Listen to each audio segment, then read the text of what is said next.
के पेपर, इन्हीं पेपर से हमने इन सवालों को छाटा है, यहीं से हमने निकाले हैं और यही हमारे बोर्ड एग्जाम 2019 से लेकर के 25 तक के पूछे हुए सवाल हैं।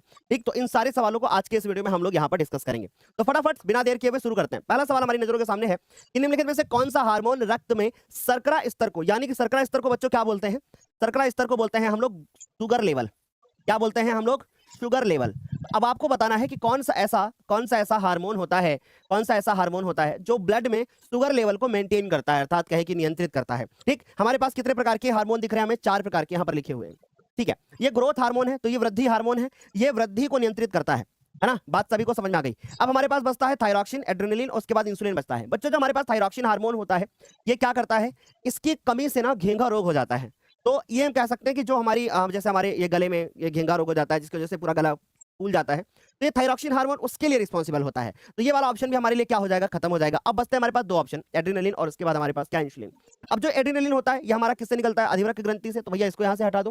ठीक, हमारा करेक्ट आंसर हो जाएगा जो कि क्या होगा? Insulin hormone. इंसुलिन जो होता है, जैसे अब किसी को अगर शुगर हो जाता है, शुगर हो जाने का मतलब क्या होता है कि उसकी बॉडी में शुगर लेवल जो है वो बहुत ज्यादा बढ़ चुका है। समझ गया बच्चों? तो शुगर लेवल बहुत ज्यादा बढ़ जाता है, तो ऐसे में समझ गए सर इंसुलिन हार्मोन एक काम करता है। वो क्या करता है सर? वो शुगर लेवल को मेंटेन करता है। अच्छा ठीक है, अब बड़ा सवाल ये हमारे पास में है कि सर इंसुलिन जो हार्मोन होता है वो कौन उसको स्रावित करता है? फटाफट से बताओ, इंसुलिन का श्रावण कौन करता है? फटाफट से बताइएगा ताकि मैं आगे बात कर पाऊं। जल्दी से बताओ कि इंसुलिन का श्रावण कौन करता है? फटाफट से बताइएगा, कौन इसको श्रावित करता है? जल्दी से बताओ, कौन इसको श्रावित करता है? तो इसको श्रावित करने वाला होता है कौन? इसको श्रावित करने वाला होता है अग्नाशय। ठीक है, अग्नाशय, अग्नाशय इसको श्रावित करता है, अर्थात पैंक्रियाज इसको श्रावित करता है। ठीक है, तो फटाफट से यहां तक सारे बच्चों को क्लियर? वेरी गुड, बहुत बढ़िया है। ठीक, हाँ चलें, आज बेटा टेस्ट नहीं था ना, इसीलिए टेस्ट नहीं हुआ है। चलें, अब हम बात करते हैं अगले सवाल की तरफ। यहाँ पर आ जाओ। कह रहे हैं कि पाचन तंत्र में एंजाइम किसके अपघटन में मदद करते हैं?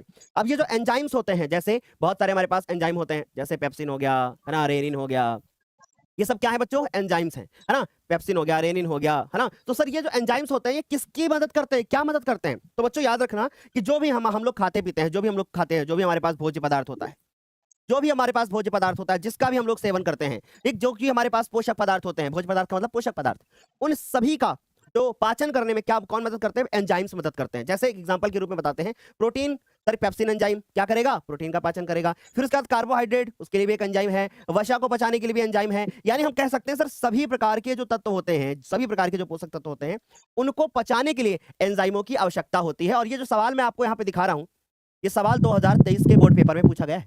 यानी कोई सवाल ऐसा नहीं है जो इंपॉर्टेंट ना हो। बोलो क्या यहाँ तक सारे बच्चों को क्लियर? सर हमारा पर्यावरण वाले चैप्टर में प्रॉब्लम होती है, हाँ चैप्टर फिजिक्स में आता है, कोई प्रॉब्लम तो नहीं होगी, कोई बात नहीं, कोई प्रॉब्लम नहीं होगी बेटा। ठीक है, हाँ चलो यहाँ तक सारे बच्चों को क्लियर हो गया, बढ़िया से एकदम। चलो, तो सर सभी प्रकार के पोषक तत्व हमारा करेक्ट आंसर हो जाएगा। अगला है कि सर वृक्क यानी किडनी, इसका मुख्य कार्य क्या होता है? फटाफट से बताइएगा, वृक्क यानी किडनी का मुख्य कार्य क्या होता है? जल्दी से बताइए, फिर उसके बाद एक गुड न्यूज देते हैं हम आपको, बहुत प्यारी सी गुड न्यूज देते हैं। जल्दी से बताओ पहले आंसर। कह रहे हैं कि भैया जो हमारी वृक्क होती है बच्चों, जिसको हम लोग किडनी बोलते हैं, उसका मुख्य कार्य क्या होता है? किडनी का काम क्या होता है? वृक्क का काम क्या होता है? कह रहे हैं हार्मोन को उत्पादित करना, या रक्त का शुद्धिकरण करना, या ऑक्सीजन का परिवहन करना, या फिर बच्चों प्रोटीन का संश्लेषण करना। बता दो कि भैया क्या काम होता है हमारी वृक्क का? बच्चों वृक्क जो होती है, पहली चीज तो हमारी जो वृक्क है, जिसको हम लोग क्या बोलते हैं? जिसको हम लोग किडनी बोलते हैं। ठीक है सर, ये जो किडनी होती है, इसका जो मेन काम होता है वो क्या होता है? इसका काम होता है रक्त को छानना। इसका मेन काम होता है रक्त को छानना। अब रक्त को छानने के लिए इसके अंदर बहुत सारे छोटी छोटी संरचनाएं होती हैं, जिसको वृक्काणु बोलते हैं। ठीक, तो ये जानकारी भी आपको होनी चाहिए, ये जानकारी भी आपको होनी चाहिए कि भैया छोटी छोटी क्या होती हैं? संरचनाएं होती हैं, जिनको हम लोग वृक्काणु बोलते हैं, जिनको हम लोग क्या बोलते हैं? नेफ्रॉन्स। क्या बोलते हैं? नेफ्रॉन्स बोलते हैं, न्यूरॉन नहीं बोलते। न्यूरॉन तो आपको यहां मिलेगा, मस्तिष्क। तो बच्चों हम समझ गए अच्छे से कि सर रक्त को छानना ये सब काम जो कौन करता है? सर ये तो वृक्काणु, या कहें कि सर वृक्क यानी किडनी से संबंधित है। तो सर वृक्क जो हम लोग बात करेंगे, सर ये इसका काम क्या होगा? रक्त को छानना। अच्छा, रक्त को छान करके क्या करते हैं?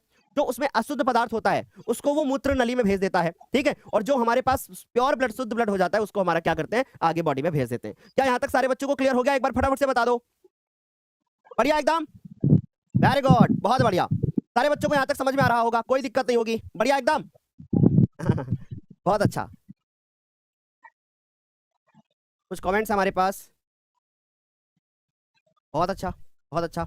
यहां तक सारे बच्चों को क्लियर? चलो, तो अच्छे से क्लियर हो गया है। अगला सवाल हमारे पास में क्या है? जरा देखो, जरा गौर से। कह रहे हैं मनुष्यों में ऑक्सीजन का परिवहन किसके द्वारा किया जाता है? ठीक, जो मनुष्य होते हैं इनमें ऑक्सीजन का परिवहन किसके द्वारा किया जाता है? फटाफट से बताओगे। बहुत प्यारा सवाल है बच्चों, बहुत प्यारा सवाल है। कह रहे हैं मनुष्य में ऑक्सीजन का परिवहन किसके द्वारा किया जाता है? सफेद रक्त कोशिकाओं के द्वारा, WBC, या फिर रक्त प्लाज्मा के द्वारा, या लाल रक्त कोशिकाओं के द्वारा, या फिर प्लेटलेट्स के द्वारा। पहले हम समझते हैं क्या होता है।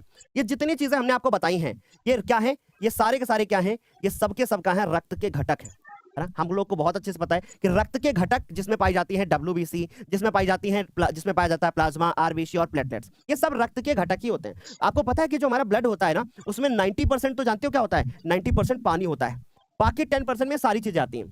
क्लियर सारे बच्चों को? बाकी तो सारी चीजें आती हैं। तो सर हम समझ गए मनुष्य में जो ऑक्सीजन का परिवहन होता होगा, इनमें से किसी को होता होगा। चलिए अब समझते हैं बच्चों, रक्त में जो मनुष्य में रक्त का होता है ना परिवहन, वो लाल रक्त कोशिकाओं के द्वारा होता है, जिसको हम लोग बोलते हैं रेड ब्लड सेल्स। अब बच्चों गौर से समझना, बहुत अच्छे से समझना, ये क्या करता है, बहुत अच्छे से देखो। ऑक्सीजन, हमें अच्छे से पता कि ऑक्सीजन को कौन लेकर के आएगा? ऑक्सीजन कहां से आएगी? ऑक्सीजन जैसे हम लोगों ने नाक से सांस लिया, तो अब ऑक्सीजन कहां पहुंचेगी? फेफड़े पहुंचेगी। जब वो ऑक्सीजन फेफड़े पहुंचेगी, हमने मान लीजिए मुंह से ही सांस ले लिया, पहुंची कहां पर? फेफड़े पे। अब फेफड़े पहुंचने के बाद जब वो ऑक्सीजन फेफड़े पहुंचती है, तो वहां पर क्या होता है कि ऑक्सीजन और कार्बन डाइऑक्साइड की अदला बदली होती है। ठीक, अब इस ऑक्सीजन को कौन ले लेता है? इस ऑक्सीजन को कौन ले लेता है? इस ऑक्सीजन को जो हमारा हीमोग्लोबिन होता है वो ले लेता है। कौन ले लेता है? हीमोग्लोबिन ले लेता है, हीमोग्लोबिन। और हीमोग्लोबिन इस रक्त को इस ऑक्सीजन को लेने के बाद क्या बना देता है बच्चों? ये जानकारी आपको होनी चाहिए। क्या बना देता है? ये बना देता है ऑक्सी हीमोग्लोबिन। सर हमारे बच्चों को अच्छे से क्लियर हो रहा है? सब बढ़िया से एकदम है ना बच्चों? अच्छे से क्लियर हो रहा होगा। यही चीजें आपके बोर्ड के पेपर में आएंगी, ऑक्सी हीमोग्लोबिन। अब ये जो ऑक्सी हीमोग्लोबिन होता है ना, यही ऑक्सी हीमोग्लोबिन हमारी बॉडी के अलग अलग अंगों में जाता है, वहां पे ऑक्सीजन अलग हो जाता है और हीमोग्लोबिन अलग हो जाता है। तो इस प्रकार से जैसे एक दूल्हा क्या करता है, दुल्हन को कार में बिठा के लाता है, फिर उसके बाद घर में छोड़ता है ना, बिल्कुल वैसे ही काम करने की कोशिश हो रही है इधर। ये दूल्हा है, ये दुल्हन है, ठीक है। जब इसको रास्ते में लेके जा रहे हैं तो बढ़िया दोनों लोग मिलके साथ में लेके जा रहे हैं ताकि कोई देख ना पाए दुल्हन को, ठीक है। तो बस आप अच्छे से क्लियर समझ में आ गया? वेरी गुड, बहुत बढ़िया। सर आज मेरा साइंस का प्री बोर्ड एग्जाम था, बहुत अच्छा हुआ है। वेरी गुड, बहुत अच्छी बात है भाई, बहुत अच्छी बात है ना। आप लोगों में से किसका किसका पेपर हो चुका है बताओ? जिसका हो गया वो लाल वाली इमोजी भेजें, और जिसका नहीं हुआ है वो लोग अभी नीली वाली इमोजी भेजें। देखिए भैया, लाल परी नीली परी में से कौन सी परी ज्यादा तेज है भैया? किसका पेपर हो चुका है? पहले देखो, अम्लीय खाद्य पदार्थों को पचाने के लिए अमाशय में कौन सा अम्ल पाया जाता है? यानी जो हमारा अमाशय होता है ना, हमारा कौन क्या होता है? हमारा अमाशय।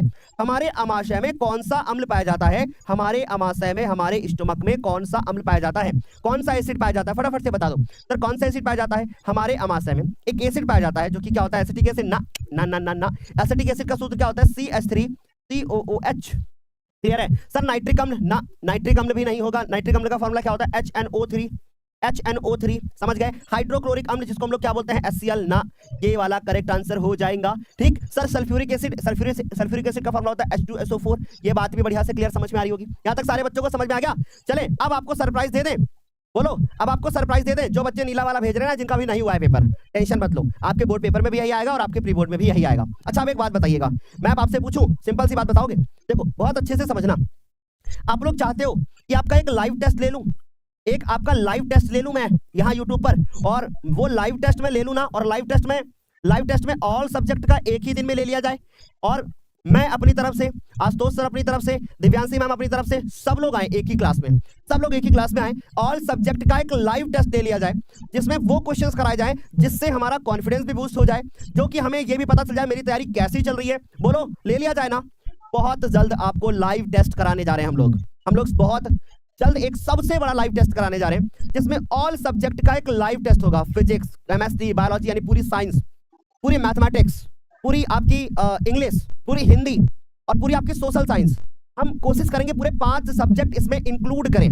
और अब बोलो तो मैं इसका टाइम बता दूं, बता दूं इसका टाइम, तो नोट कर लीजिए इसका टाइम नोट कर लीजिए। लाइव टेस्ट होने जा रहा है कल शाम 5 बजे। कल शाम 5 बजे, हम लोग 6 बजे क्लास करते हैं, लेकिन कल शाम 5 बजे इसलिए होगी क्योंकि बच्चों आप लोगों को ये जानकारी होनी चाहिए, कि कल शाम 5 बजे होने वाला है सबसे बड़ा लाइव टेस्ट कल शाम को 5 बजे होने वाला है। आज उसकी क्लास शेड्यूल हो जाएगी रात तक, और कल शाम को 5 बजे आपको देना है। कितने घंटे का टेस्ट होगा मैं बता देता हूं, लगभग 3 घंटे का टेस्ट होगा। 3 घंटे के टेस्ट में आपको जज किया जाएगा कि आपको अभी कितना आ रहा है कितना नहीं आ रहा है, ईमानदारी के साथ में। लेकिन इस बात का विशेष ध्यान रखेंगे मेरे प्यारे बच्चों, हम लोग इस बात का विशेष ध्यान रखेंगे कि आप लोगों के वही क्वेश्चंस कराए जाएं जो बोर्ड में आएंगे। मैं तो अपने 3 सब्जेक्ट की गारंटी लेता हूं, एक सवाल आएगा। आशुतोष सर ने अपने सब्जेक्ट की गारंटी ले ली है, दिव्यांशी हमने अपने सब्जेक्ट की गारंटी ले ली है। तो कल शाम 5 बजे जितने बच्चे तैयार हैं, ऑल सब्जेक्ट के साथ में प्री बोर्ड्स पे भी वही सवाल आएंगे, लिख के देता हूं। मैथमेटिक्स में तो जितने करा दूंगा वही आएंगे, साइंस में भी जो बता दूंगा वही आएगा, लेकिन छांट के रखे जाएंगे क्वेश्चंस। तो ऐसे में कल शाम 5 बजे आप लोग लाइव टेस्ट में जुड़ोगे। रेडी? बढ़िया एकदम, चले अच्छा आगे चले, बहुत बढ़िया, चले चले चले चले चले चले। ओके, तो यहाँ तक सारे बच्चों को समझ में आ गया होगा। चलिए कल शाम 5 बजे तैयार रहिएगा, लाइव टेस्ट में हमारे साथ में जुड़िएगा। अगला सवाल हमारे पास में क्या है, देखो कह रहे मूत्र का निर्माण कहाँ होता है। जल्दी से बताना है आप सभी को कि मूत्र का निर्माण कहाँ पर होता है, यानी कि जो यूरिन होती है वो यूरिन कहाँ पर बनता है, यूरिन कहाँ पर बनता है, फटाफट से बता दो यूरिन कहाँ पर बनता है, जल्दी से बताएंगे यूरिन कहाँ बनता है। यूरिन बनता है यकृत में, यूरिन बनता है वृक्क में, यूरिन बनता है हृदय में, या फिर यूरिन बनता है अमाशय में, फटाफट से बताओ। देखो अमाशय और हृदय का तो काम छोड़ दो, हृदय में तो धड़कता है सर, हृदय तो रक्त को पंप करता है सर, हृदय तो रक्त को पंप करता है, ये रक्त को पंप करने का काम करता है ना, यानी इसका मेन काम है रक्त को पंप करना, ना कि यूरिन को बनाना। सर अमाशय क्या करता है, अमाशय सर आप सभी को पता है बहुत अच्छे से, अमाशय में आकर के भोजन क्या होता है, इकट्ठा होता है ना, यानी भोजन इसके अंदर क्या होता है सर, भोजन इसके अंदर क्या होता है, संग्रहित होता है, आकर के रुकता है, इसके अंदर भोजन का पाचन होता है, इसके अंदर भोजन का पाचन होता है। क्लियर हो गई बात। सर वृक्क यानी कि किडनी, सर किडनी ही क्या करती है, मूत्र का निर्माण करती है, क्योंकि जब ये रक्त को शुद्ध करती है तो उससे जो वेस्ट मटेरियल होता है वो निकलता है और वही आगे जाकर के मूत्र बनाता है। ठीक सर, यकृत लीवर क्या करता है सर, ये लीवर करता है पित्त रस का निर्माण, क्या करता है, लीवर करता है पित्त रस का निर्माण, तो ये जानकारी आपको होनी चाहिए। लीवर का काम क्या होता है, लीवर का काम होता है पित्त रस को निर्माण करना। ठीक है सर, बढ़िया से क्लियर हो रहा है sir, option number b correct हो जाएगा। अगला सवाल है हमारे पास कि पाचक एंजाइम पाचन क्रिया में क्या करते हैं। सर ये तो बढ़िया सवाल पूछा आपने कि जो हमारे पाचक एंजाइम होते हैं उनका काम क्या होता है, आखिर वो क्या करते हैं, क्या करते हैं। देखो कह रहे पाचक एंजाइम पाचन क्रिया में क्या करते हैं, भोजन को रक्त में मिलाते हैं, भोजन कभी भी रक्त में नहीं मिलता है, समझ गए, क्लियर हुआ। फिर कह रहे भोजन का भंडारण करना, क्या पाचक एंजाइम पाचन क्रिया में भोजन को इकट्ठा करते हैं, ये भी नहीं होना चाहिए। सर भोजन के अणुओं को छोटे टुकड़ों में तोड़ना, यस। जो पाचन क्रिया होती है, अब इस पॉइंट को नोट करना, अगर आपसे कोई पूछ ले पाचन क्या है तो आप बताओगे कि पाचन क्रिया में क्या होता है, पाचन क्रिया में क्या होता है, जो भोजन के जटिल अणु होते हैं, जो भोजन के जटिल अणु होते हैं वो टूटते हैं कैसे, सरल अणुओं में टूटते हैं, वो सरल अणुओं में टूटते हैं, किसकी सहायता से, किसकी सहायता से, पाचक एंजाइम्स की सहायता से। क्लियर हुआ, पाचक एंजाइम की सहायता से। तो पाचन क्रिया एक ऐसी क्रिया होती है जिसमें जटिल अणु जो होता है वो सरल अणु में टूटता है और पाचक एंजाइम की सहायता से। बोलिए क्या समझ गए, बढ़िया से। तो सर हम अच्छे से समझ पा रहे हैं, ऑप्शन नंबर जो होगा वो हमारे पास 2 वाला करेक्ट होना चाहिए, यानी ऑप्शन नंबर बी जो होना चाहिए वो करेक्ट होना चाहिए। अभी ऑब्जेक्टिव, उसके बाद सब्जेक्टिव क्वेश्चंस। सब्जेक्टिव में जैसे मानव मस्तिष्क, मानव मादा जनन तंत्र, है ना, मानव मादा जनन तंत्र, मानव मस्तिष्क के बारे में बात करेंगे, मानव हृदय के बारे में बात करेंगे, वृक्काणु के बारे में बात करेंगे, तंत्रिका कोशिका के बारे में बात करेंगे, एकदम छटे हुए क्वेश्चंस कराएंगे जो कि हमारे बोर्ड पेपर में बार बार आते हैं। क्या यहाँ तक सारे बच्चों को क्लियर हुआ, आगे चलो। अब अगला सवाल है कि कोशिका का पाचन केंद्र अथवा आत्मघाती थैली है, यानी अब आपसे, आप लोगों ने, जब आप लोग 9th क्लास में रहे होंगे तो आप लोगों ने 9th क्लास में ना एक कोशिका पढ़ी होगी, क्या पढ़ी होगी, कोशिका, जिसे हम लोग क्या बोलते हैं, जिसे सेल बोलते हैं, है ना, जिसे हम लोग क्या बोलते हैं, कोशिका यानी कि सेल बोलते हैं। ठीक है सर, हम लोगों ने 9th क्लास में ये चीज पढ़ी थी। सर इस कोशिका के अंदर इस प्रकार से कुछ संरचनाएं होती हैं, ऐसे, है ना, कुछ ऐसी ऐसी संरचनाएं होती हैं, ऐसे ऐसे ऐसे संरचना होती है। तो सर इसमें जो ये जैसे हो गया सर, इसके अंदर माइटोकॉन्ड्रिया होती है, इसके अंदर माइटोकॉन्ड्रिया होती है। ठीक, तो सर माइटोकॉन्ड्रिया हो गई, सर हमने माइटोकॉन्ड्रिया लिख दिया। अब माइटोकॉन्ड्रिया का काम क्या होता है, माइटोकॉन्ड्रिया सर ये ऊर्जा प्रदान करती है। ठीक, तो सर माइटोकॉन्ड्रिया तो सर ये पावर हाउस हो जाएगा, है ना, यानी सर ये ऊर्जा का ग्रह हो जाएगा, ऊर्जा ग्रह के नाम से फेमस है। ठीक है सर, बढ़िया से क्लियर हो गया। सर लाइसोसोम केंद्रक, केंद्रक तो सर यहाँ पर सेंटर में होता है, ऐसे ऐसा केंद्रक जो होता है सेंटर में होता है, गुणसूत्र होता है इसमें, सर ये वाला ऑप्शन भी नहीं होगा। कोशिका द्रव्य, सर यहाँ पर ऐसे ऐसे ऐसे ऐसे ऐसे ऐसे ऐसे ऐसे ऐसे द्रव भरा होता है, सर ये कोशिका द्रव्य कहलाता है, सर ये वाला भी नहीं होगा। ये लाइसोसोम्स होंगे सर, ये लाइसोसोम्स होंगे सर, ये जो लाइसोसोम्स होते हैं ये कहलाते हैं कोशिका का पाचन केंद्र अथवा आत्मघाती थैली, यानी ये कोशिका को ही खत्म कर देते हैं। बोलिए क्या समझ गए, क्या यहाँ तक सारे बच्चों को समझ में आ गया अच्छे से, यहाँ तक सारे बच्चों को क्लियर। सर मैंने अभी बायोलॉजी का एक भी चैप्टर नहीं पढ़ा है, मैं क्या करूं बेटा, मैंने तो पढ़ा रखा है ना।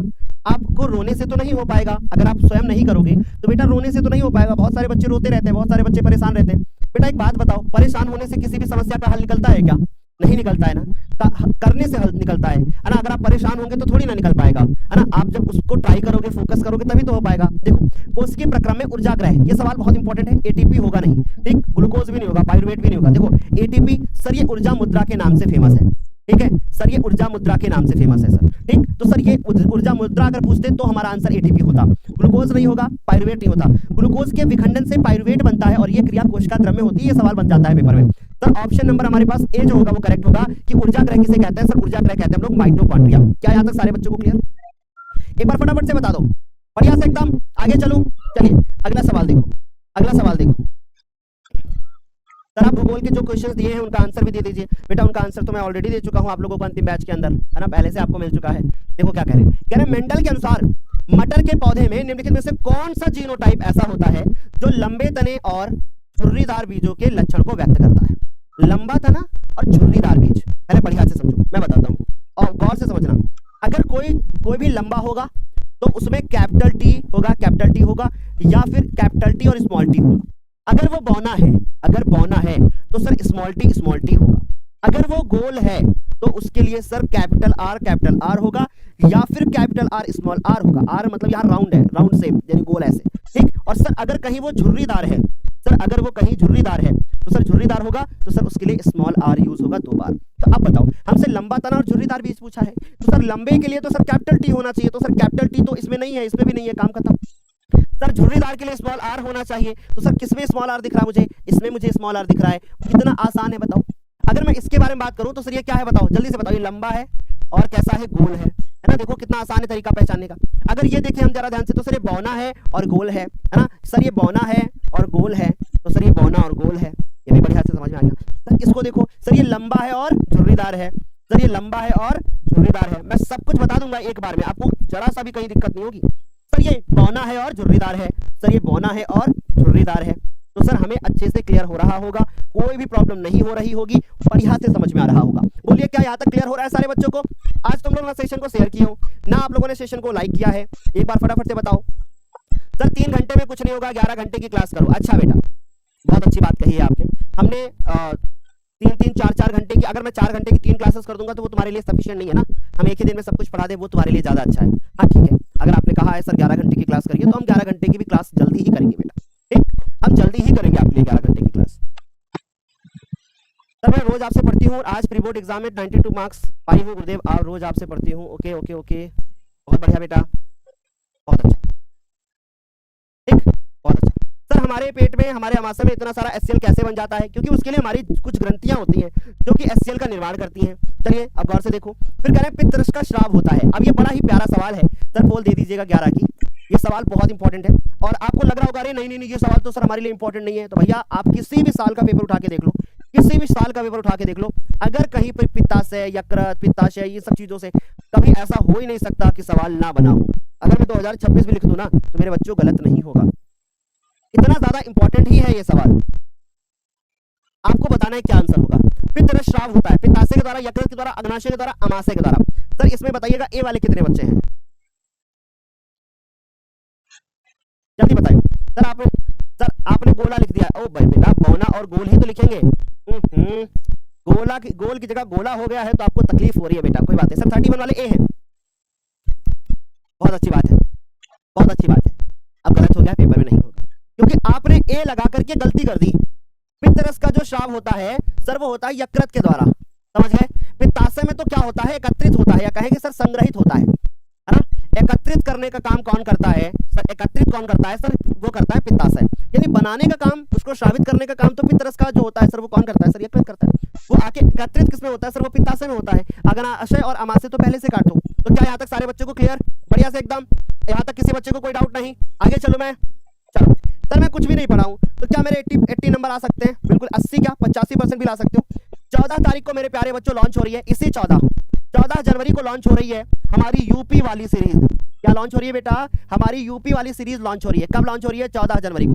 तो 14 जनवरी को हमारी यूपी वाली सीरीज लॉन्च हो रही है और अब 14 जनवरी से ये सीरीज शुरू होगी और आपके बोर्ड पेपर तक चलेगी। ये आखिरी मौका होगा जब आप बोर्ड एग्जाम में पढ़ करके मात्र एक सीरीज से बहुत अच्छा स्कोर कर सकते हो, 95 तक भी जा सकते हो।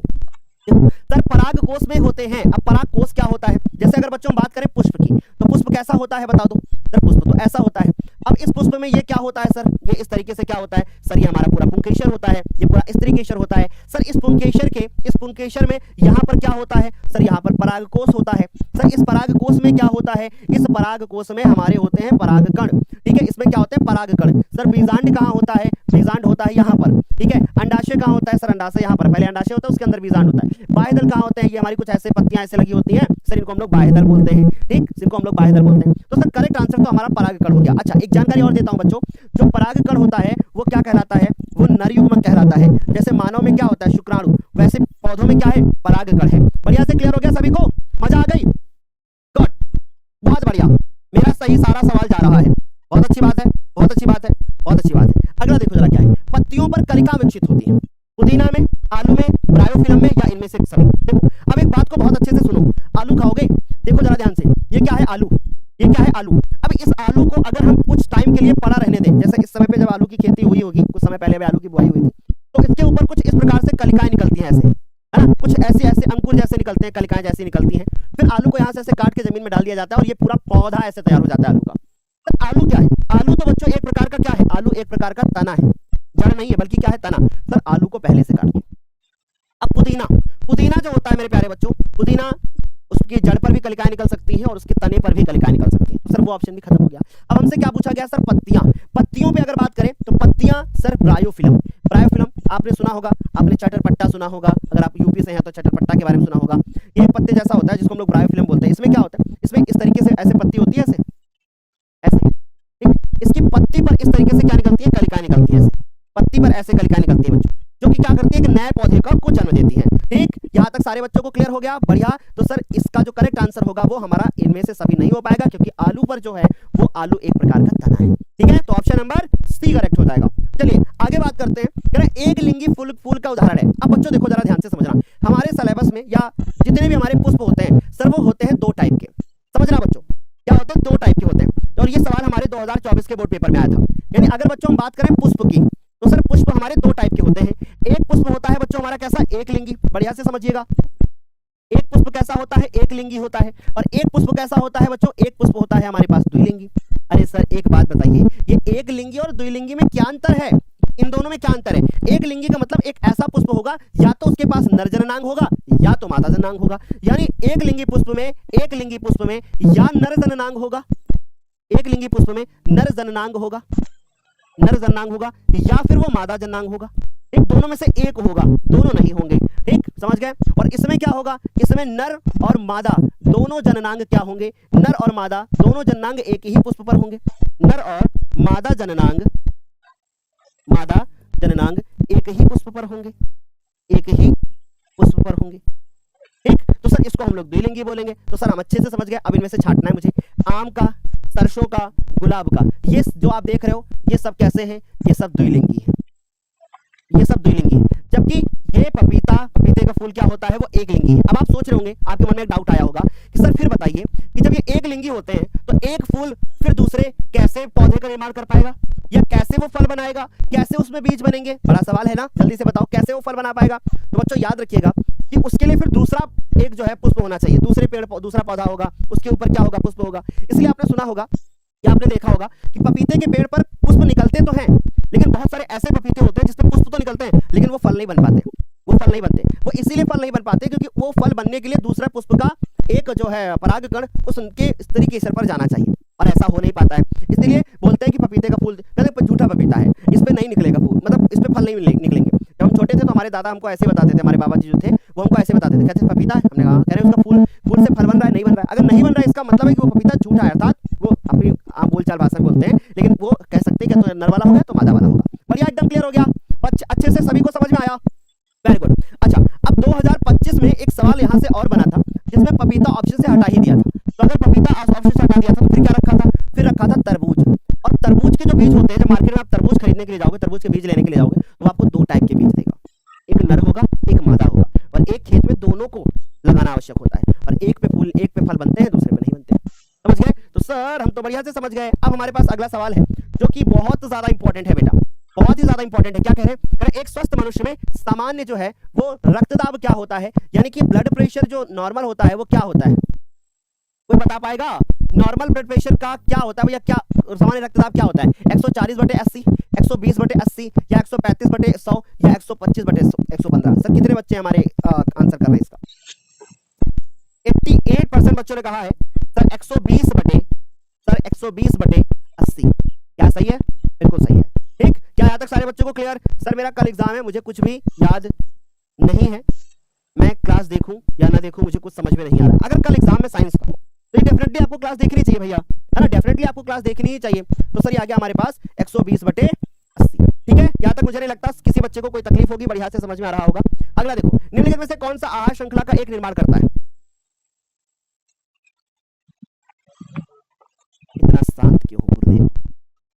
इतना शांत क्यों हो गुरुदेव? ये आएगा हमारे 2026 में, इसलिए मैं शांत हूँ, क्योंकि ये ऐसा सवाल है जो हर साल बोर्ड के पेपर में आता है और उसके बाद किसी न किसी तरीके से या तो ऑप्शन नीचे कर देंगे या ऐसे देंगे, कूट वाला बना देंगे। पर मैं ये 100% कह सकता हूँ कि ये सवाल तुम्हें 2026 के बोर्ड पेपर में देखने को मिलेगा। और मेरी क्लास में अभी आगे एक बार ये और देखने को मिलेगा, यानी अभी रिपीट भी होगा, क्योंकि ये हम जो क्वेश्चंस करा रहे हैं ना, ये हमारे सेट के क्वेश्चंस हैं। ये 2024 में पूछे हुए सवाल हैं, 2023 में पूछे हुए सवाल हैं, तो अब ये में रिपीट भी हो सकते हैं कहीं ना कहीं। सर कौन सा इसमें आहार श्रृंखला का निर्माण करता है? देखो बहुत अच्छे समझो, क्या घास को मछली खा सकती है? बिल्कुल खा सकती है। लेकिन क्या मछली को बकरी खाएगी? ना ना ना सर। बकरी को क्या गाय खा सकती है? नहीं सर। घास को खाएगी बकरी, है ना, घास को खाएगी बकरी। और बकरी को क्या मानव खा सकता है? बिल्कुल खा सकता है। तो सर करेक्ट ऑप्शन होगा हमारे पास ऑप्शन नंबर बी। ठीक, यानी बहुत अच्छे से समझना। और इसमें होता क्या है मैं बताता हूँ। इसमें होता यह है कि जैसे मान लीजिए घास है, अब घास को कौन खा रहा है? मान लीजिए घास को कौन खा रहा है? घास को खा रही है मान लीजिए बकरी, ठीक है, घास को खा रही है बकरी। अब बकरी को कौन खा रहा है? बकरी को खा रहा है मानव। तो इससे जो ऊर्जा होगी घास से वो बकरी लेगी, फिर बकरी से जो बकरी को मानव खाएगा उससे जो ऊर्जा होगी तो मानव को मिलेगी।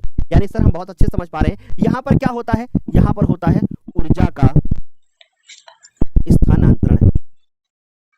ये हमारा पर्यावरण नाम का एक चैप्टर है ना, उसी का सवाल है। बोलिए क्या यहाँ तक सारे बच्चों को क्लियर, बहुत अच्छे से समझ में आ गया? सर यूपी वाली सीरीज 12 फरवरी तक पूरी हो जाएगी क्या? मैं एग्जाम मेरे शुरू हो जाएंगे? बिल्कुल हो जाएगी बेटा, बिल्कुल हो जाएगी। ठीक, चलो देखो अब हमारे पास क्या है, जरा गौर से देखना। कह रहे कि हाइड्रा में प्रजनन होता है मुकुलन के द्वारा, विखंडन के द्वारा, खंडन के द्वारा या कायिक प्रवर्धन के द्वारा। पहले समझते हैं एक एक पॉइंट को। कायिक प्रवर्धन क्या होते हैं? पौधे के किसी कायिक भाग से कलिका विकसित होती है और बाद में वो कलिका से क्या होता है, एक नया पौधा जो होता है वो बन जाता है। हम लोग इसको क्या बोलते हैं? हम लोग इसको कायिक प्रवर्धन बोलते हैं। बढ़िया एकदम। मेरी आंखें देखो, देखो कितना ये सब गड्ढा जैसा हो गया है, पता नहीं क्यों हो गया है सब। लाइट बिल्कुल बर्दाश्त नहीं होती है अभी, ज्यादा लाइट में ऐसा लगता है कि उल्टी हो जाएगी, मेरे को ऐसा फील होता है। ठीक, कोई नहीं, पढ़ाना तो है बच्चों को। तो बच्चों क्या लिखा है कि हाइड्रा में प्रजनन होता है। सर कायिक प्रवर्धन के द्वारा होता है? नहीं, कायिक प्रवर्धन में तो क्या होता है कि कोई पौधे का कोमल भाग होता है, वहां से कलिका विकसित होती है। तो सर ये तो खत्म। सर खंडन के द्वारा, यानी कोई एक जीव दो या दो से अधिक खंडों में टूट रहा होगा ना। सर विखंडन भी नहीं होगा, खंडन विखंडन। सर इसके बाद हमारे पास क्या होगा करेक्ट आंसर? करेक्ट आंसर होगा मुकुलन। सर मुकुलन में क्या होता है? सर इस प्रकार से हमारे पास मान लीजिए हाइड्रा है, ठीक है सर, इस प्रकार से मान लीजिए हमारे पास क्या है, हाइड्रा है। तो सर इसकी बॉडी के ऊपर एक दूसरा हाइड्रा ऐसे निकलेगा और बाद में ये हाइड्रा काट करके इसको अलग कर दो, इसको बाद में काट के अलग कर दो, ये अलग हो ही जाता है अपने आप। तो सर ये मुकुलन, यानी एक जीव के शरीर के ऊपर उभार उत्पन्न होता है। यानी मुकुलन में क्या होता है? मुकुलन में क्या होता है कि जीव के शरीर पर उभार उत्पन्न होता है। जीव के शरीर पर क्या होता है? उभार उत्पन्न होता है।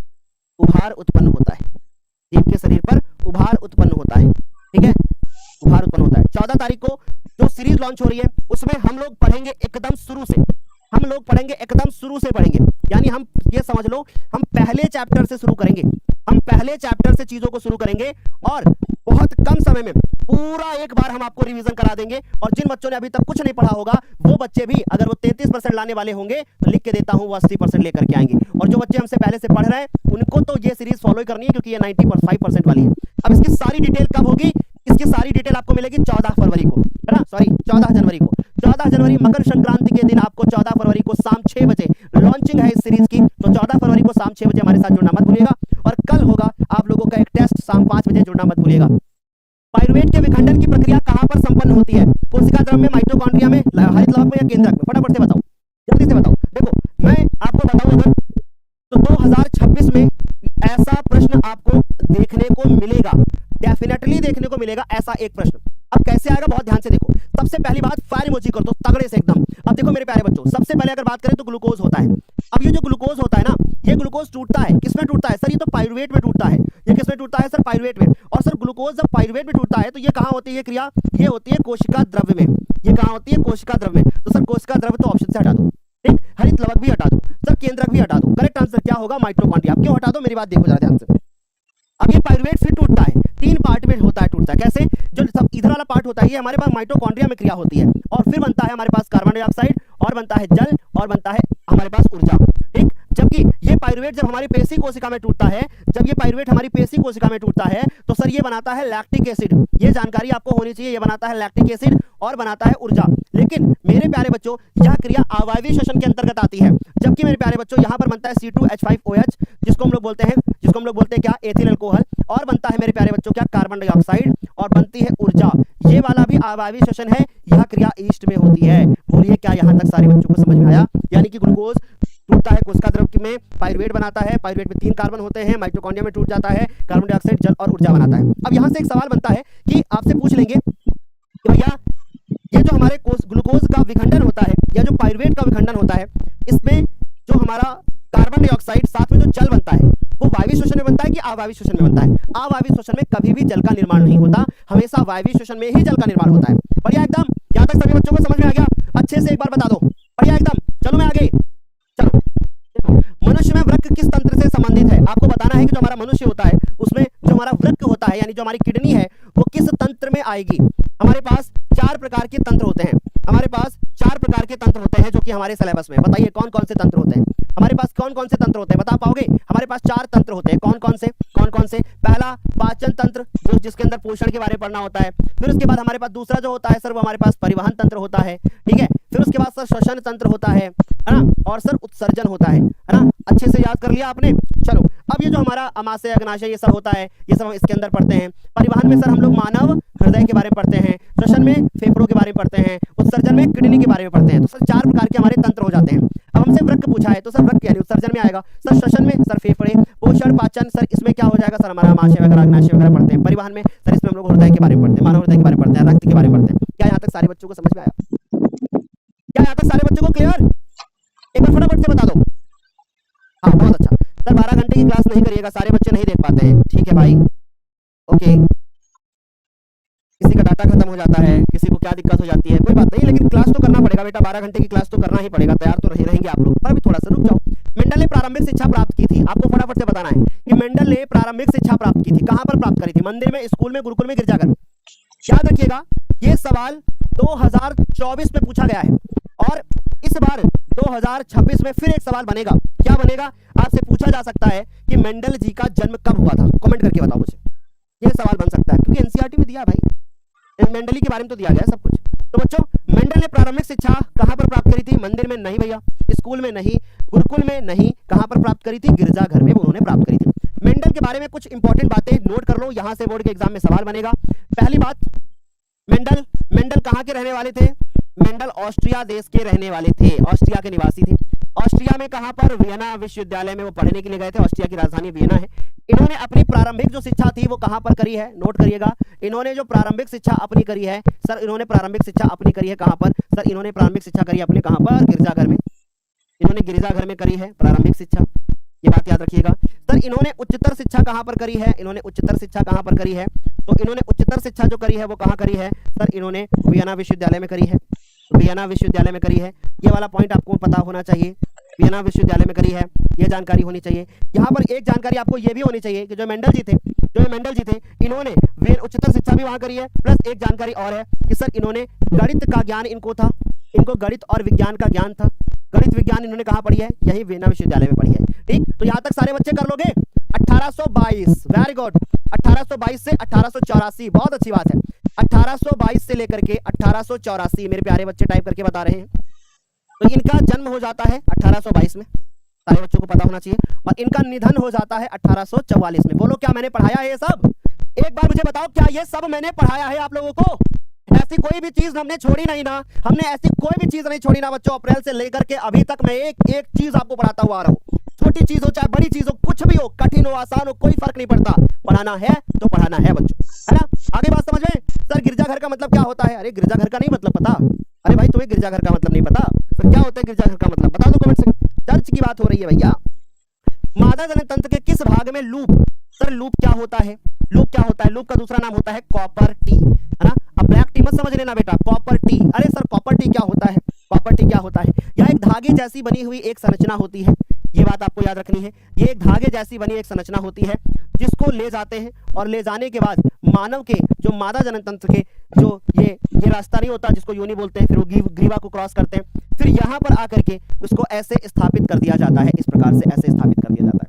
क्यों इस तरह स्थापित कर दिया जाता है? क्योंकि ताकि इस रास्ते से जाने वाले जो शुक्राणु होंगे और इधर से आने वाले जो अंडाणु होंगे, जिनकी निषेचन की प्रक्रिया इस फेलोपियन ट्यूब में, जिसको हम लोग बोलते हैं डिंब वाहिनी, जिसको बोलते हैं अंडवाहिनी, और अंग्रेजी भाषा में जो बोलते हैं वो बोलते हैं हम लोग फेलोपियन ट्यूब, इसी में पूरी होती है। लेकिन जब मेरे प्यारे बच्चों ध्यान से सुन लीजिएगा, जब मेरे प्यारे बच्चों ऐसा होगा कि निषेचन की प्रक्रिया कहाँ कंप्लीट कंप्लीट होती है तो आपको आंसर क्या देना है, तब आपको आंसर देना है कि भैया वो होती है फैलोपियन ट्यूब में। समझ गए, क्लियर हो गया? तो सर ये हमारा करेक्ट आंसर इसका जो हो जाएगा, सर वो हमसे पूछ रहे किस भाग में, तो भैया स्थापित करते हैं गर्भाशय में। ठीक, अब एक सवाल तुम्हारा बोर्ड के पेपर बन सकता है कि शुक्राणुओं का प्रवेश मार्ग क्या होता है। तो याद रखिएगा, शुक्राणुओं का जो प्रवेश मार्ग होता है, शुक्राणुओं का जो प्रवेश मार्ग होता है, सर वो प्रवेश मार्ग क्या होता है, सर वो योनि होती है। गर्भाशय तो सभी बच्चों को बहुत अच्छे से पता है। जो अंडवाहिनी होती है ये क्या होता है, ये निषेचन यहीं पर होता है। निषेचन की प्रक्रिया यहीं पर क्या होती है, संपन्न होती है। ये बात भी आपको पता होनी चाहिए, ये सब जानकारी आपको कोई नहीं देने वाला। अंडाशय, सर इनमें क्या होता है, इनमें होता है अंड का निर्माण। ठीक है, इसमें क्या होता है, अंड का निर्माण होता है। ये जानकारी भी आपको होनी चाहिए। बोलो क्या यहाँ तक सारे बच्चों को समझ में आ गया? एक बार फटाफट से बता दो, यहाँ तक सभी बच्चों को समझ में आया? बढ़िया से एकदम। सर पीवाईक्यूज करा दो। नहीं, पीवाईक्यूज नहीं कराता हूं मैं पीवाईक्यूज नहीं कराता हूं बेटा। पीवाईक्यूज तो हम लोग बोर्ड पेपर के बाद में करते हैं। हाँ, अभी तो बस हम ऐसे ही पढ़ा रहे हैं, ऐसे ही पढ़ा रहे हैं। ठीक है, अभी तो हम ऐसे ही पढ़ा रहे हैं भैया। ठीक है, समझ में आई बात? क्या यहाँ तक सारे बच्चों को समझ में आ गया? एक बार फटाफट से बता दो। बढ़िया से एकदम क्लियर हो गया। काला चश्मा लगा लिया तो तुम लोग हमको माफिया बोल रहे हो? नहीं भैया, हम तो तुम्हारे प्यारे सर जी है बेटा, हम माफिया नहीं है बेटा। हाँ चलो भाई, क्लियर हो गया। देखो कह रहे निम्नलिखित में से कौन सा अंग नर जननांग का प्रतिनिधित्व करता है? कौन सा अंग नर जननांग का प्रतिनिधित्व करता है? जायांग, पुंकेसर, सर वर्तिकाग्र या अंडाशय? देखो जायांग जो होता है वो स्त्री केसर का दूसरा नाम है। तो सर स्त्री केसर इसलिए नहीं लिखा क्योंकि बच्चे फिर स्त्री केसर देखेंगे तो यार नर तुरंत ही काट देते हैं। करेक्ट आंसर होगा पुंकेसर, जिसे हम लोग पुमंग के नाम से भी जानते हैं। किस नाम से? पुमंग के नाम से भी जानते हैं। सर पुमंग क्या करता है? सर इसी के अंदर जो परागकण होते हैं वो स्थित होते हैं। मतलब पुमंग के पास परागकोश होता है, उसके अंदर परागकण होते हैं। ठीक, सर वर्तिकाग्र पर एक चिपचिपा पदार्थ होता है जिसको सोख करके परागकण फूल जाता है। क्या बच्चों क्लियर हुआ? चल शॉर्ट और लॉन्ग भी करा दीजिए। शॉर्ट और लॉन्ग भी कराऊंगा, बिल्कुल भी परेशान मत हो। ठीक, अब ये सवाल जरा गौर से देखो। ये सवाल जो स्क्रीन पे दिख रहा है, ये सवाल 2026 में आया हुआ है, मतलब आएगा, ये बात याद रख लो। ठीक है कि भैया ये सवाल कब बन सकता है? 2026 में। ये कह रहा है निम्नलिखित में से कौन से पर्यावरण मित्र व्यवहार कहलाते या कहलाता है? बताइए। बाजार जाते समय खरीदे गए सामान को रखने के लिए कपड़े का थैला ले जाना। अब आपको लगता होगा अरे ये सवाल तो मैं कई बार कर चुका हूं। बच्चों एक बात बता दूं आपको, बहुत ध्यान से सुनो। किसी नए काम को करने से बेहतर है कि किसी एक काम को 1000 बार कर लिया जाए, ताकि हम उसमें परिपक्व हो जाएं। अगर आपने सवाल इसके पहले अगर आप इस सवाल का करेक्ट आंसर कर दिए तो मैं जान जाऊंगा कि हाँ आप बढ़िया से आप सोच के समझ के तब आंसर कर रहे हो। मैं देख पा रहा हूँ 50% से ऊपर भी इसका करेक्ट आंसर नहीं हो पा रहा है। क्योंकि प्रॉब्लम जानते हो कहां पर है? प्रॉब्लम यहां पर है कि जब आपके सामने इतना बड़ा सा सवाल दिखता है तो आपको कठिन लगता है। और सही बताएं, ये बड़ा ही जो होता है वही आसान होता है। ठीक, हाँ।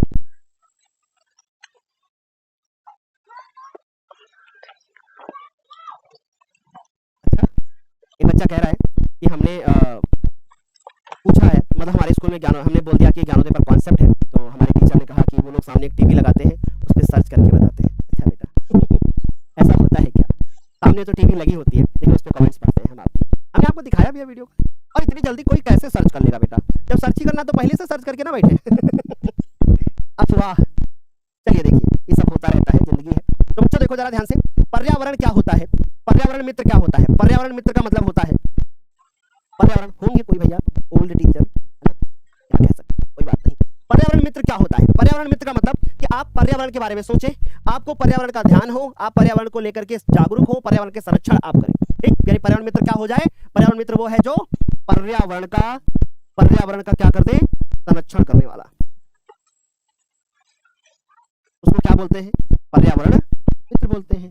ठीक, तो बताइए बाजार जाते समय खरीदे गए सामान को रखने के लिए कपड़े का थैला लेकर के जाना, बिल्कुल बहुत सारे लोग थैला लेकर के नहीं जाते हैं। फिर वहां से जब आते हैं तो पॉलीथीन लेकर के आते हैं। तो भैया इससे क्या हो रहा है? क्या आप पर्यावरण मित्र व्यवहार दिखा रहे? नहीं, क्योंकि आप पॉलीथीन का इस्तेमाल कर रहे हैं। अनावश्यक ऊर्जा खर्च बचाने के लिए लाइटों और पंखे को स्विच को बंद रखना। कि जबरदस्ती या पता चला रूम में बैठे हैं फालतू ही लाइट जल रही है, ऐसा भी नहीं होना, ऐसा होना चाहिए, मतलब है ना, ऐसा भी होना चाहिए। सर वाहन के बजाय विद्यालय तक पैदल जाना, बिल्कुल हम पैदल जाएंगे, लेकिन अगर विद्यालय पास है तो सर ये वाला भी हो सकता है। तो सर करेक्ट आंसर होगा उपयुक्त सभी। क्या यहाँ तक हमारे बच्चों को इतनी बातें समझ में आ गई? एक बार फटाफट से बताइए। और ऐसा सवाल बनता है, ठीक है, बढ़िया से क्लियर है, अच्छे से समझ में आ गया, बढ़िया। अगला सवाल है कि पौधे में फ्लोएम का कार्य क्या होता है? पहले तो हमें यह जानकारी होनी चाहिए कि फ्लोएम क्या होता है। ठीक, फ्लोएम क्या होता है? जब आपने 9th क्लास में पढ़ा होगा, मैंने अभी हाल ही में शायद मैंने कल ही जो है आधे घंटे 1 घंटे का टाइम निकाल करके बच्चे जो हमारे 9th क्लास के बच्चे हैं उनको मैंने ऊतक चैप्टर जो है पढ़ाया है ना, ऊतक चैप्टर के बारे में हमने जानकारी दी है उनको।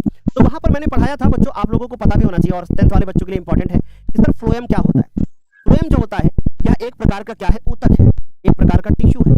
कैसा टिश्यू है सर, एक प्रकार का कैसा टिश्यू है सर, एक प्रकार का यह स्थायी ऊतक है, ठीक। और ये जो फ्लोएम होता है ये पौधों में होता है। इसका एक काम होता है, फ्लोएम का एक काम होता है कि जल व जल के साथ में जो मिनरल्स होते हैं यानी जो खनिज होता है वो खनिज का क्या करता है, जल और खनिज का परिवहन करना, ठीक है। जल और खनिज का परिवहन करना ये होता है हमारा क्या, ये होता है हमारा फ्लोएम का काम। उल्टा कर दिया मास्टर, अरे मास्टर उल्टा कर दिया क्या? नहीं, 1 मिनट रुकना, ये तो हो गया येलो भैया, बताता हूँ। तो ये बच्चों किसका काम है, ये काम है जाइलम का, ठीक। ये काम किसका है, ये काम है जाइलम का, ठीक। लो भैया, हमारी तो गलती इतनी बड़ी हो गई है कि मिट नहीं रही है भैया, ठीक है, मिट गई, ठीक। तो सर अब हम समझ गए ये किसका काम है, तो ये तो जाइलम का काम है।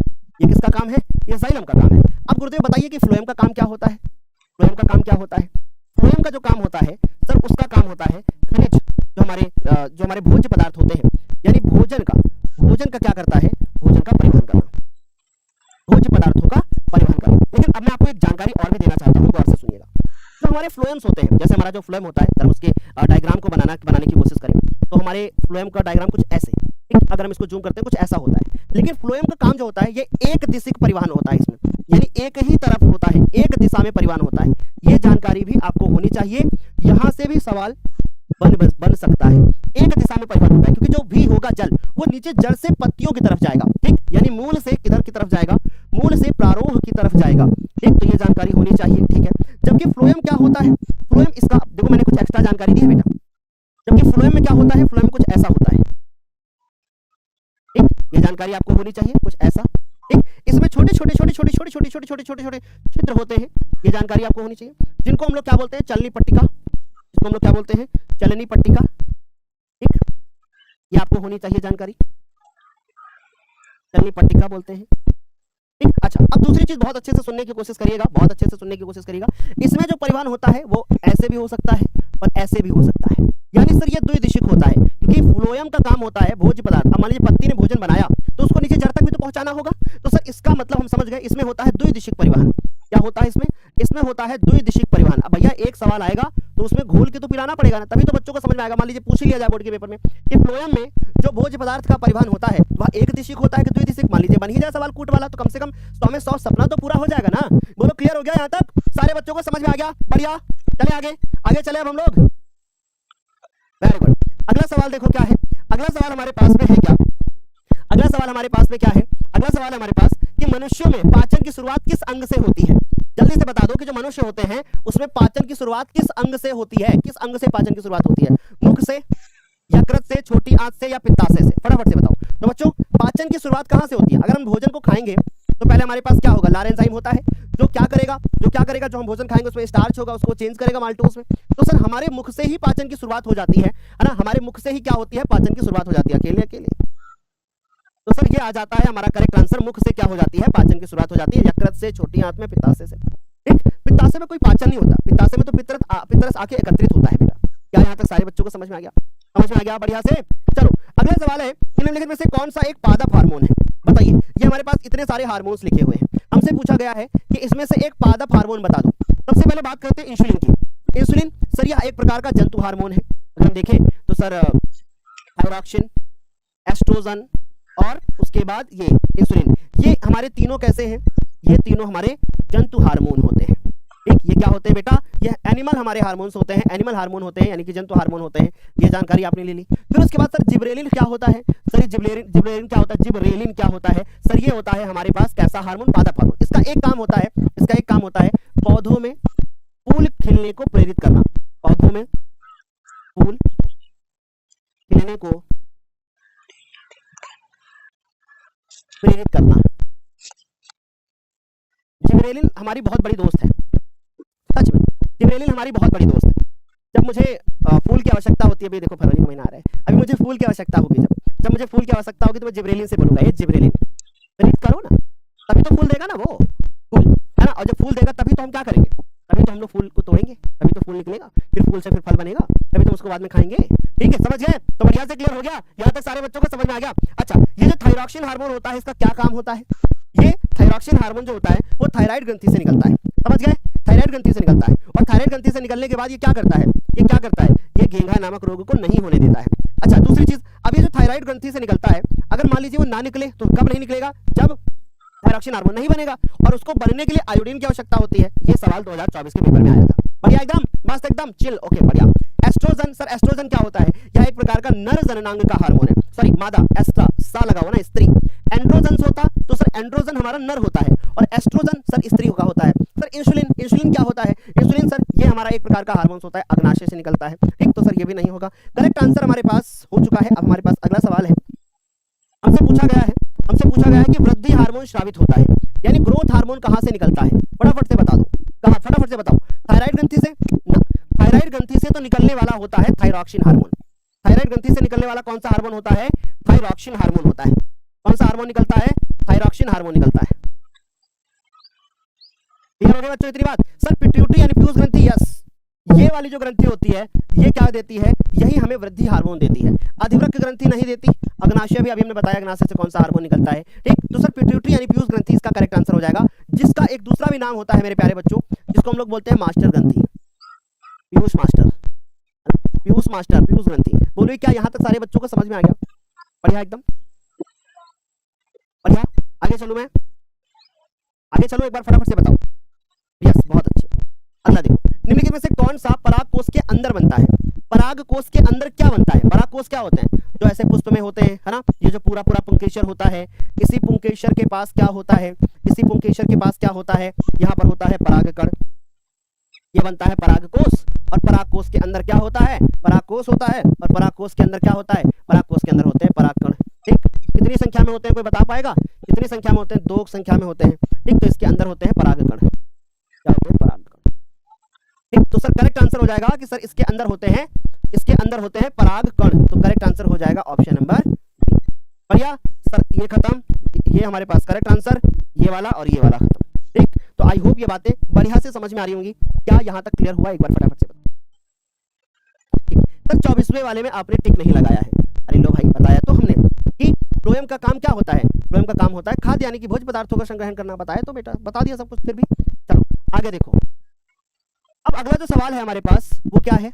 28 नंबर, 29 नंबर, 29 नंबर है, पुष्प का जनन अंग है। फटाफट से बताइए, फिर अभी हम लोग 40 सवाल के बाद सब्जेक्टिव पे जाएंगे। ठीक, 40 सवाल के बाद सब्जेक्टिव पे जाएंगे। पुष्प का जनन अंग है, ताकि हम सब्जेक्टिव बहुत अच्छे से आप लोगों को पढ़ा पाए।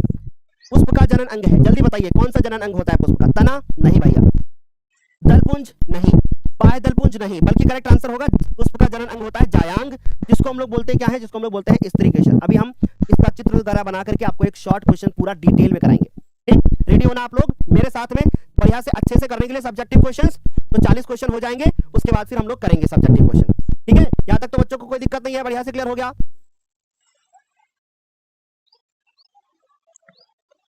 सर आपने कहा था कि वाईफाई लगवा लो, मैंने लगवा लिया, चल नहीं रहा है, तो बेटा मेरे ऊपर क्यों गुस्सा कर रहे हो? ना, हेल्पलाइन नंबर होगा वहां पे कर लो। मैंने तो आपकी सुविधा के लिए बताया था, है ना? आपकी सुविधा के लिए बताया था। अब आपके एरिया में नहीं चल पा रहा होगा, मेरे ऊपर गुस्सा कर रहे हैं भाई, सॉरी सॉरी। आप ऑफलाइन कोई हेल्पलाइन नंबर होगा वहां पे कॉल करो ना बेटा। वायुमंडल की ओजोन परत पृथ्वी को बचाती है। ओजोन परत कहां पर होती है? फटाफट से कोई बताएगा? मान लीजिए पृथ्वी है, अर्थ बोलते हैं इसको। ठीक सर, यहाँ पे कुछ परत होती है ऐसे, है ना? कुछ मंडल्स होते हैं, कुछ मंडल होते हैं। इनमें से एक मंडल होता है जिसको हम लोग बोलते हैं समताप मंडल। क्या बोलते हैं?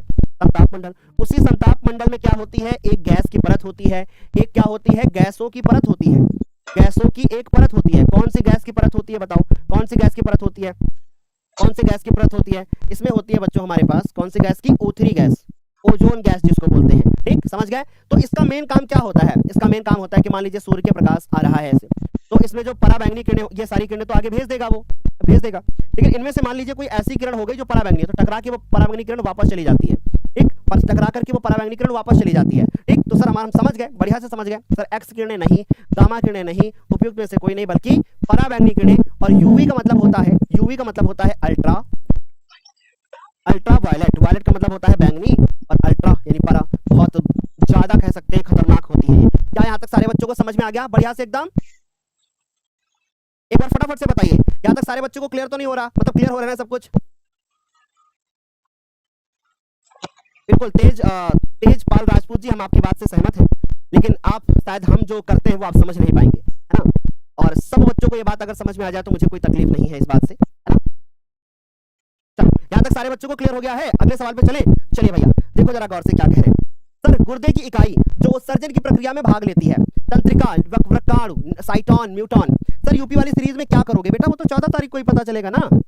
हम 14 तारीख को ही पूरा प्लान बताएंगे ना आपको। बस इतना समझ लो कि हम कोई पहली बार वो चीज नहीं कर रहे हैं, हम उसको कई बार कर चुके हैं, लेकिन इस बार बोर्ड के एग्जाम में कोई गैप नहीं है, तो हम उसको सीरीज को पहले ला रहे हैं। हर साल हम 26 तारीख को लाते थे, 26 जनवरी फिक्स था।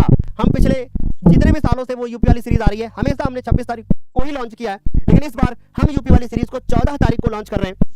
और 14 तारीख को लॉन्च करने के पीछे का कारण यह है मेरे बच्चों कि हम जानते हैं कि इस बार बोर्ड के पेपर में कोई गैप नहीं है, तो ऐसे में हमें पहले से तैयारी करनी होगी। जो बच्चा यूपी वाली सीरीज से पढ़ेगा वो बच्चा बहुत अच्छा स्कोर करेगा।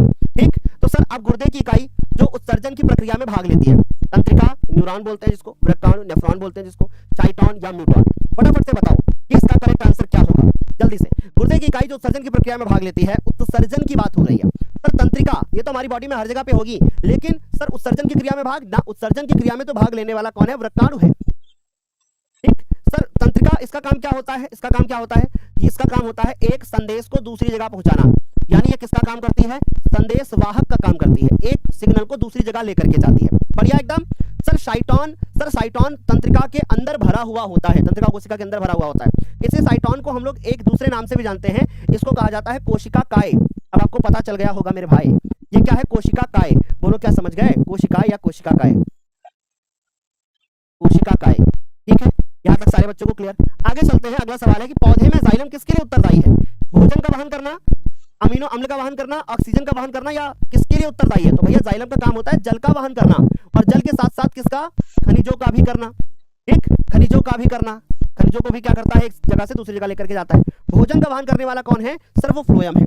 अगला सवाल हमारे पास 40 एमसीक्यू, फिर सीधे सब्जेक्टिव की तरफ जाएंगे बच्चों। यानी श्वासकोशी पोषण की के लिए आवश्यकता होती है, श्वासकोशी पोषण के लिए आवश्यकता होती है कार्बन डाइऑक्साइड की, जल की, क्लोरोफिल की, सूर्य के प्रकाश की, इनमें से सभी की। तो याद रखिएगा कि श्वासकोशी पोषण के लिए जिसकी आवश्यकता होती है वो क्या होता है, कार्बन डाइऑक्साइड भी होता है, सारे बच्चे जानते हो, जल भी होता है, सारे बच्चे जानते हो, फिर उसके बाद सनलाइट भी होता है ना, उसके बाद सनलाइट भी होता है, और साथ साथ में क्लोरोफिल भी होता है। ठीक है, उसके साथ साथ में क्लोरोफिल भी होता है। ठीक, तो सर हम अच्छे से समझ पा रहे हैं इस बात को कि सर इनमें से सभी वाला हमारा जो होगा वो करेक्ट आंसर हो जाएगा। और ये जो सवाल आप देख रहे हो ना, मैं बोल रहा हूं कि ये सवाल तुम्हें 2026 में देखने को मिल सकता है, और ये मैं किस बिहाफ पे बोल रहा हूं, क्योंकि ये सवाल एनसीईआरटी का है। मैं जिसमें भी लिख देता हूं ना कि 2026 में आएगा, वो सवाल एनसीईआरटी का होता है।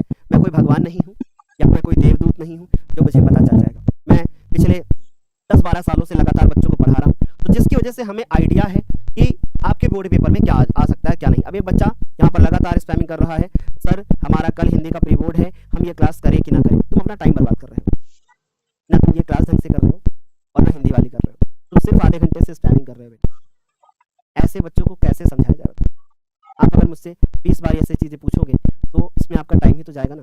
या तो आप ये कर लो या तो आप वो कर लो, तो वैसे एक ही चीज तो करोगे, दोनों एक साथ तो नहीं हो सकते। दो काम कभी भी जीवन में दो काम एक साथ नहीं होते।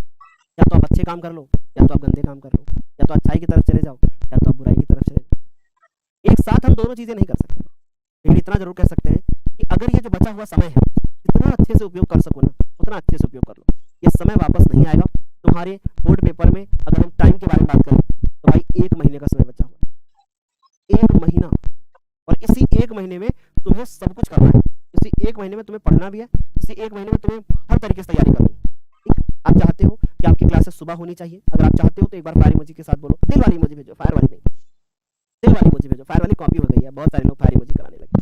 बताओ, दिल वाली इमोजी भेजो जल्दी से सारे बच्चे। चाहते हो ना कि क्लासेस सुबह भी हो, दोपहर में भी हो, शाम को भी हो, एक दिन में ज्यादा क्लासेस हो, भले छोटी क्लास हो पर ज्यादा क्लास हो। हमें बीच बीच में हम एक साथ 12 घंटे नहीं बैठ पाएंगे, हम एक साथ 10 घंटे नहीं बैठ पाएंगे, लेकिन हम ये तो कर सकते हैं ना कि हम 2 घंटे 3 घंटे 4 घंटे का एक हम गैप बना कर हम आपको टाइम टेबल देंगे बेटा पढ़ने का, हम आपको टाइम टेबल देंगे, हम ऐसे पढ़ाएं। अब सारी चीजें अभी लीक हो जाएंगी बेटा, फिर दिक्कत हो जाएगी, कहीं ना कहीं तुमको देखने को मिल जाएगा सब चीज। चलो देखो अब हमारे पास क्या है, अभी तो हमको 14 तारीख को मैं बताऊंगा कि क्या होती है पढ़ाई, है ना। ऑक्सीजन की उपस्थिति में पाइरुवेट का ऑक्सीकरण कोशिका के किस भाग में होता है, फटाफट से बता दो। पाइरुवेट का ऑक्सीकरण कोशिका के किस भाग में होता है। अभी मैं आप लोगों को ये सवाल पीछे लिखा करके भी आया हूं, याद होगा आपको, ये देखो यहां पर लिखाया था मैंने, पाइरुवेट का ऑक्सीकरण किस भाग में होता है? माइटोकॉन्ड्रिया, पेशी कोशिका, ईस्ट में। तो सर अब हमारे पास ऑप्शन क्या होना चाहिए? देखो जरा ध्यान से, ऑक्सीजन की उपस्थिति की बात हो रही है। अगर अनुपस्थिति की बात होती तो पेशी कोशिका होता। ठीक, उपस्थिति की बात हो रही है तो सर पाइरुवेट का ऑक्सीकरण होता है कहां पर? माइटोकॉन्ड्रिया में। केंद्रक नहीं होगा, कोशिका द्रव्य नहीं होगा, अंतर्द्रव्य जालिका भी नहीं होगा। ठीक, यहां तक सारे बच्चों को क्लियर? आगे बात समझ में? अगला देखो, मेंडल ने अपना प्रयोग किया था, जल्दी से बताओ फटाफट से क्या आंसर होगा। और ये जो सवाल आप देख रहे हो, ये सवाल एक बार सबसे पहले 2020 में आया था, फिर उसके बाद 2024 में आया था। ये सवाल बन सकता है बोर्ड के पेपर में। सर बोल दे दिया आपने। सवाल नंबर 35, अब आंसर करो। ये सवाल तुम्हें देखने को मिलेगा बोर्ड के पेपर में, जल्दी से।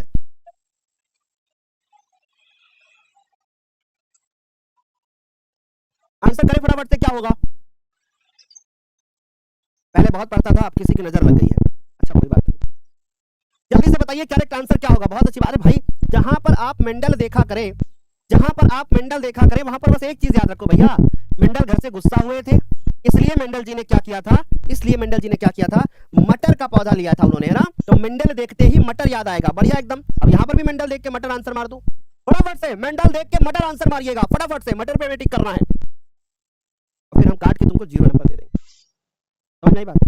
अगर मेंडल का नाम सुनते ही तुम्हारे दिमाग में मटर आएगा तो इसका मतलब है तुम पढ़ नहीं रहे हो।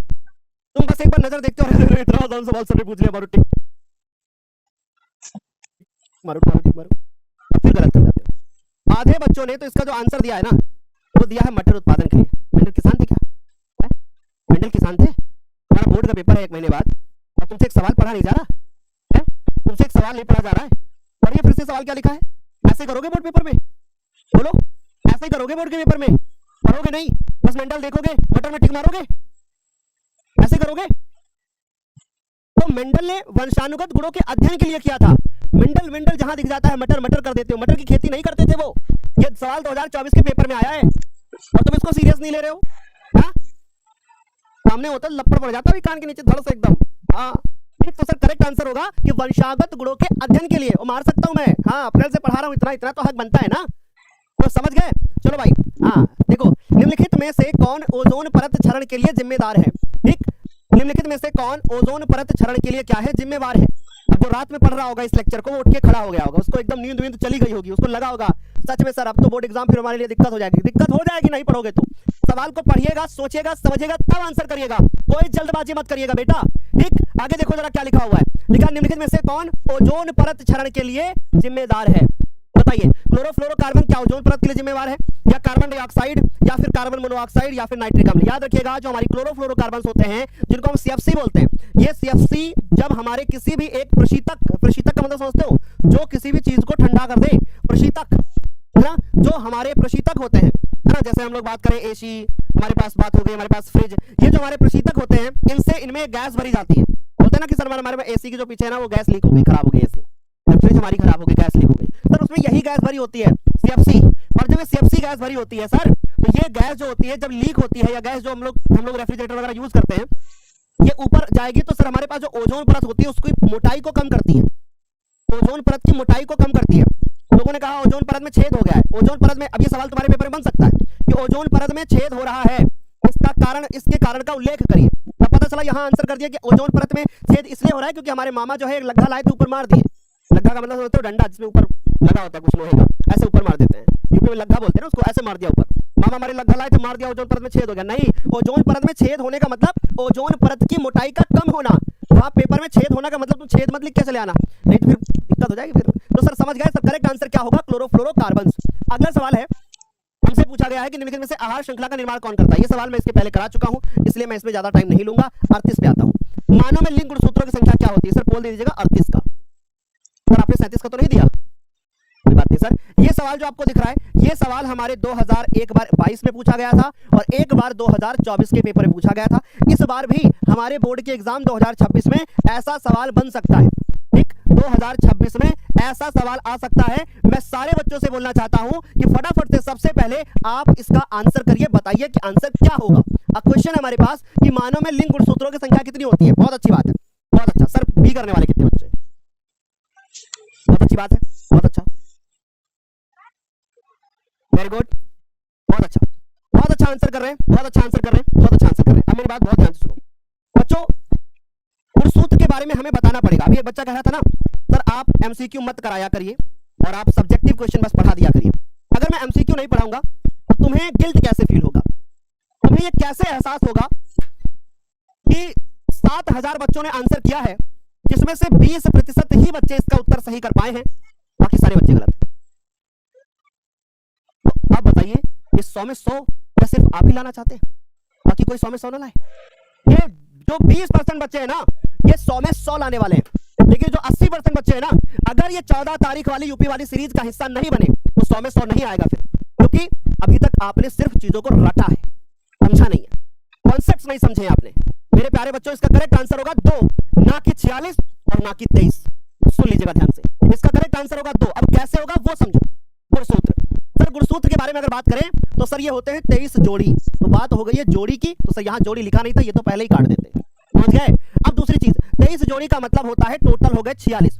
इन 46 को हम दो पार्ट में डिवाइड करते हैं। एक तरफ होते हैं हमारे पास अलिंग गुणसूत्र, एक होते हैं हमारे पास अलिंग गुणसूत्र, और एक होते हैं जिनको हम लोग क्रोमोसोम्स बोलते हैं, है ना, और एक होते हैं हमारे पास लिंग गुणसूत्र। एक होते हैं हम लोग बोलते हैं क्या, हम लोग बोलते हैं लिंग गुणसूत्र। लिंग गुणसूत्र होते हैं, ठीक, एक अलिंग होता है और एक लिंग होता है। ये जो अलिंग गुणसूत्र होते हैं, ये जो अलिंग गुणसूत्र होते हैं इनकी संख्या होती है 22 जोड़ी।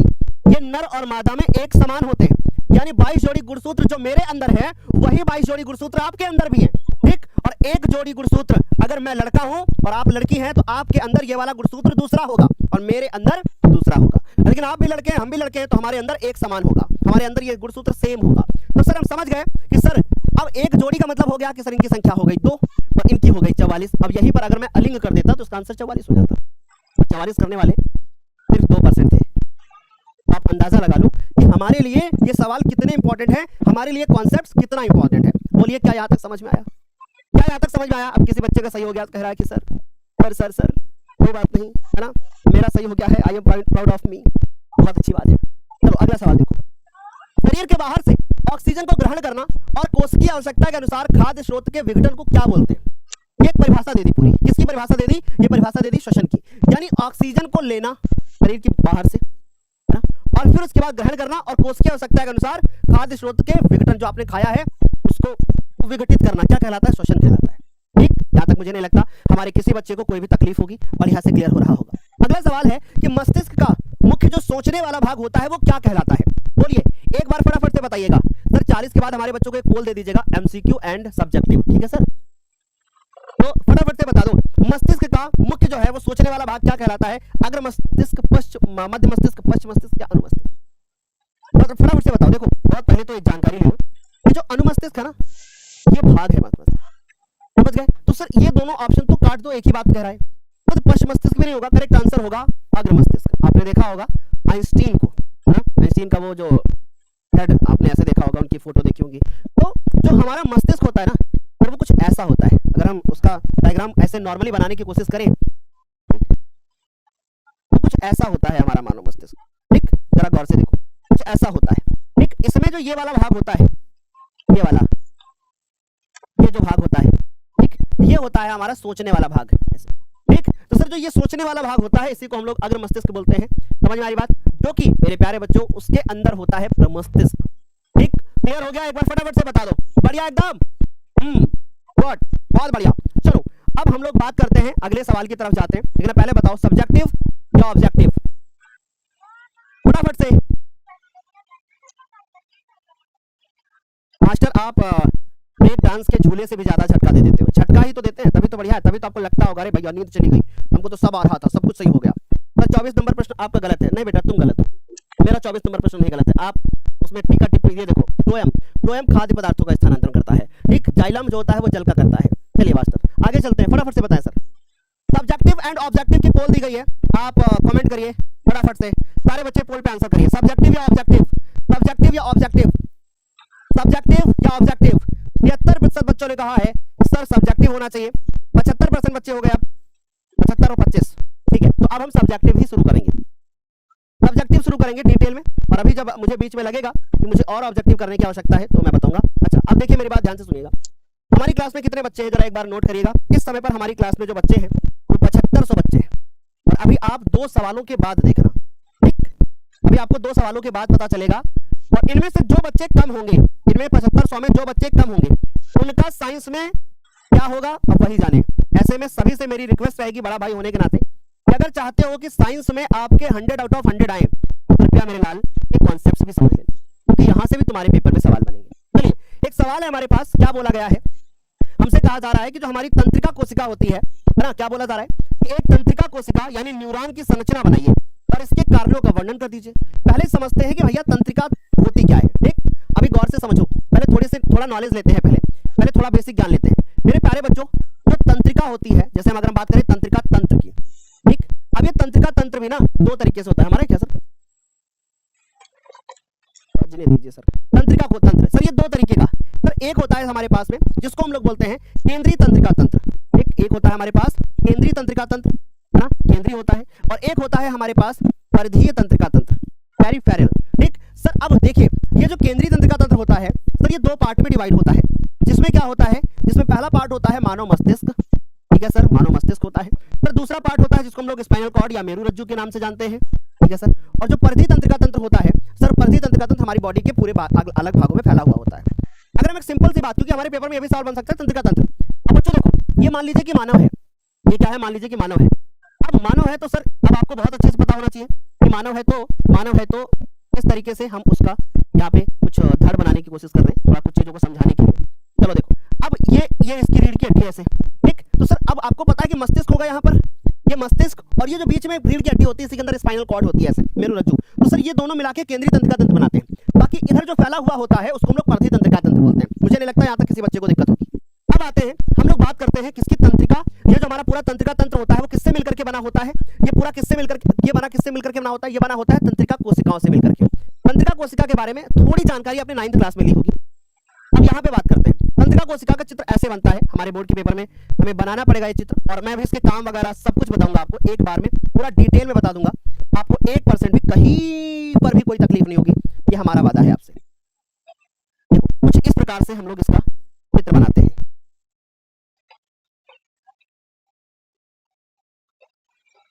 ठीक ऐसे।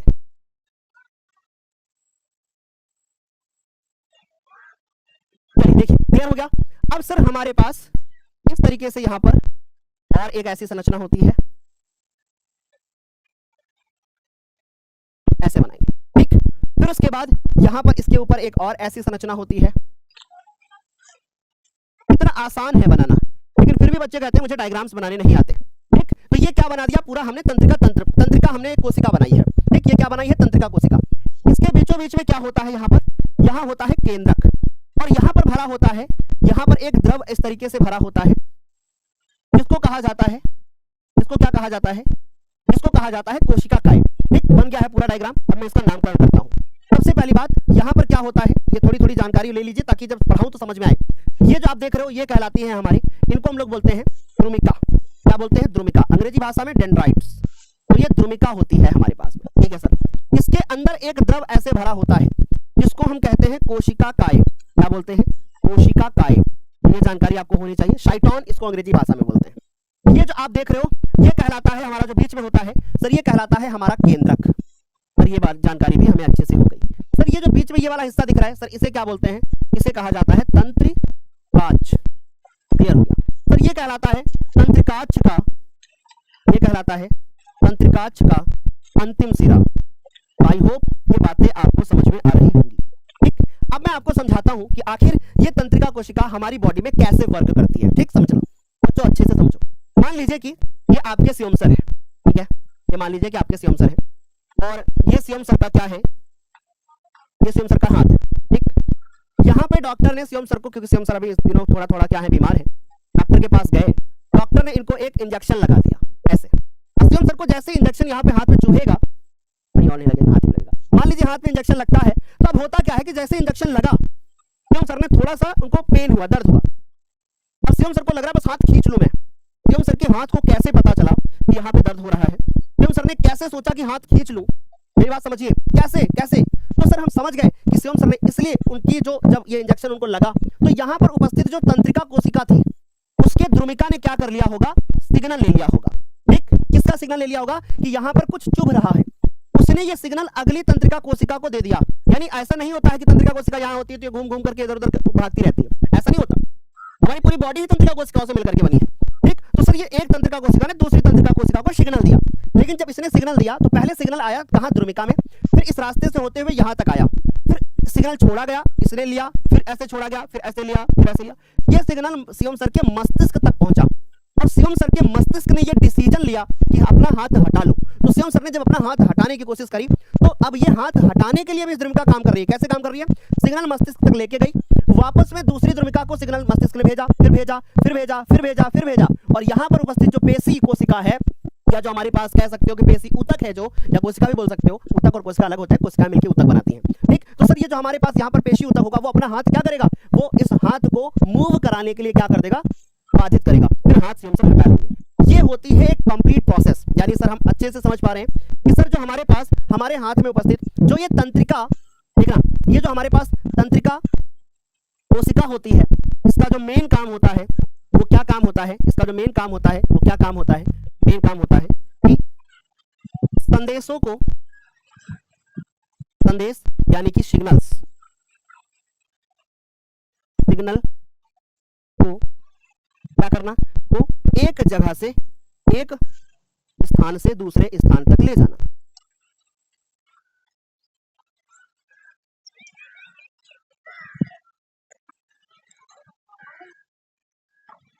ठीक है, यहां तक समझ में आया। अच्छा सर ये जो तंत्रिका हमारे पास कोशिका होती है, सर ये सिग्नल किस रूप में लेके जाती है, तो ये भी हमें याद रखना है।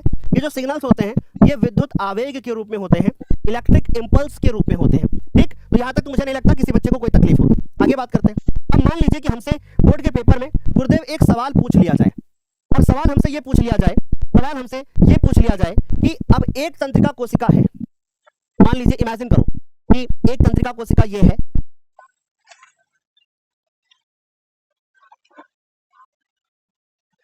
ध्यान से देखना, एक तंत्रिका कोशिका मान लीजिए कि ये है, ठीक, और एक तंत्रिका कोशिका मान लीजिए कि ये है। दो तंत्रिका कोशिकाएं हैं, ठीक, एक ये है, दूसरी ये।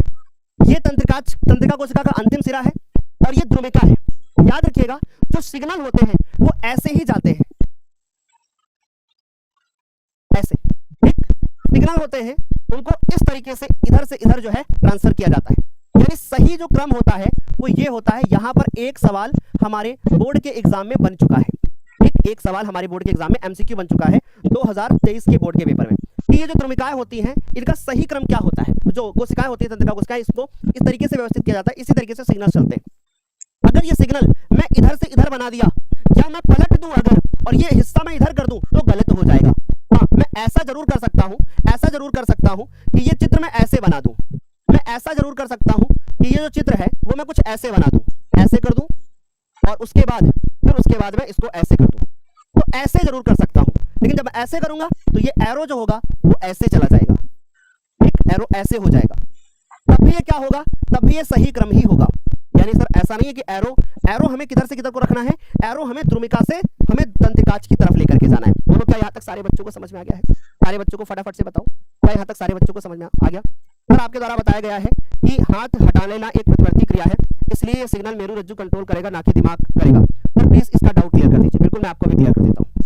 मैंने कभी ये नहीं कहा होगा कि हाथ को हटा लेना एक प्रतिवर्ती क्रिया है। पर इसको एक्सप्लेन करने से पहले यहाँ पे बहुत सारे और बच्चे भी उपस्थित होंगे जिनको प्रतिवर्ती क्रिया के बारे में नॉलेज नहीं होगा। प्लीज इस टॉपिक को कंप्लीट होने दीजिए, फिर मैं एक्सप्लेन करता हूँ, ठीक। तो बच्चों यहाँ तक हमें लगता है चीजें आपको क्लियर हो रही होंगी। तो हमने क्या कहा कि तंत्रिका कोशिका यानी न्यूरॉन की संरचना बनाइए, हमने संरचना बना दी। हमसे पूछा गया कि इसके कार्यों का वर्णन कर दो, मैंने ओरली वो भी बता दिया कि इसका जो कार्य होता है यानी संदेश यानी सिग्नल्स को एक स्थान से दूसरे स्थान तक ले जाना, है ना, एक अंग से दूसरे अंग तक ले जाना, एक ऊतक से दूसरे ऊतक तक ले जाना, ठीक। और ये सिग्नल विद्युत आवेग के रूप में चलते हैं, ये जानकारी आपको होनी चाहिए। फिर मैंने बताया कि इन तंत्रिका कोशिकाओं में सिग्नल्स इस प्रकार से चलते हैं, ये सही क्रम होता है। फिर उसके बाद अब दूसरी चीज, ये एक तंत्रिका कोशिका की द्रुमिका है और ये तंत्रिकाज का अंतिम सिरा है। इसके बीच में जो ये खाली जगह होती है, इसके बीच में जो ये खाली जगह होती है, ये जो रिक्त स्थान होता है, ये जो आपके सामने यहाँ पर रिक्त स्थान दिख रहा है ना, ये रिक्त जैसे अंतर कोश क्या बोलते हैं, अंतर्ग्रथन, ठीक। जैसे कोशिका के जो 2-3 सारी हमारी सेल्स होती है उनके बीच में जो उनको मिलाकर के ऊतक बनता है, उसके बीच में जो खाली जगह होती है उसको हम लोग बोलते हैं अंतरकोशिकीय स्थान, ठीक। लेकिन सर ये जो हमारे पास रिक्त स्थान दिख रहा है इसको क्या बोलते हैं? इसी रिक्त स्थान का दूसरा नाम होता है अंतर्ग्रथन, ठीक। ये आपको जानकारी होनी चाहिए, ये आपको जानकारी होनी चाहिए। या एक हम लोग इसको अंग्रेजी भाषा में नाम देते हैं, उसको सिनेप्स कहते हैं, कोई सिनेप्स कहता है, कोई सिनेप्स कहता है, अंग्रेजी है इसकी ये, ठीक। आई होप ये बात बढ़िया से समझ में आपको आ रही होगी, ठीक। अच्छा, यहां तक तो सारे बच्चों को क्लियर हो गया है। अब इसको लिखना कैसे है पेपर में, वो ऐसे लिखना है। देखो, तंत्रिका कोशिका संदेशों का संवहन करने वाली एक इकाई है। ये एक लंबी जो है क्या होती है, एक लंबी जो है वो कोशिका होती है। आप इसको सबसे लंबी कोशिका में बोल सकते हो।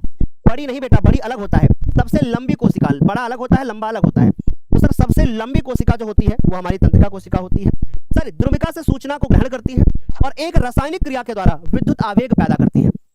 ये आवेग द्रुमिका से कोशिकाएं तक जाते हैं और एक तंत्रिकाच से होते हुए अंतिम सिरे तक पहुंचते हैं। ये हमने जो प्रोसेस बताई है वो यहां से यहां तक की बताई है। अब आगे देखो फिर क्या है।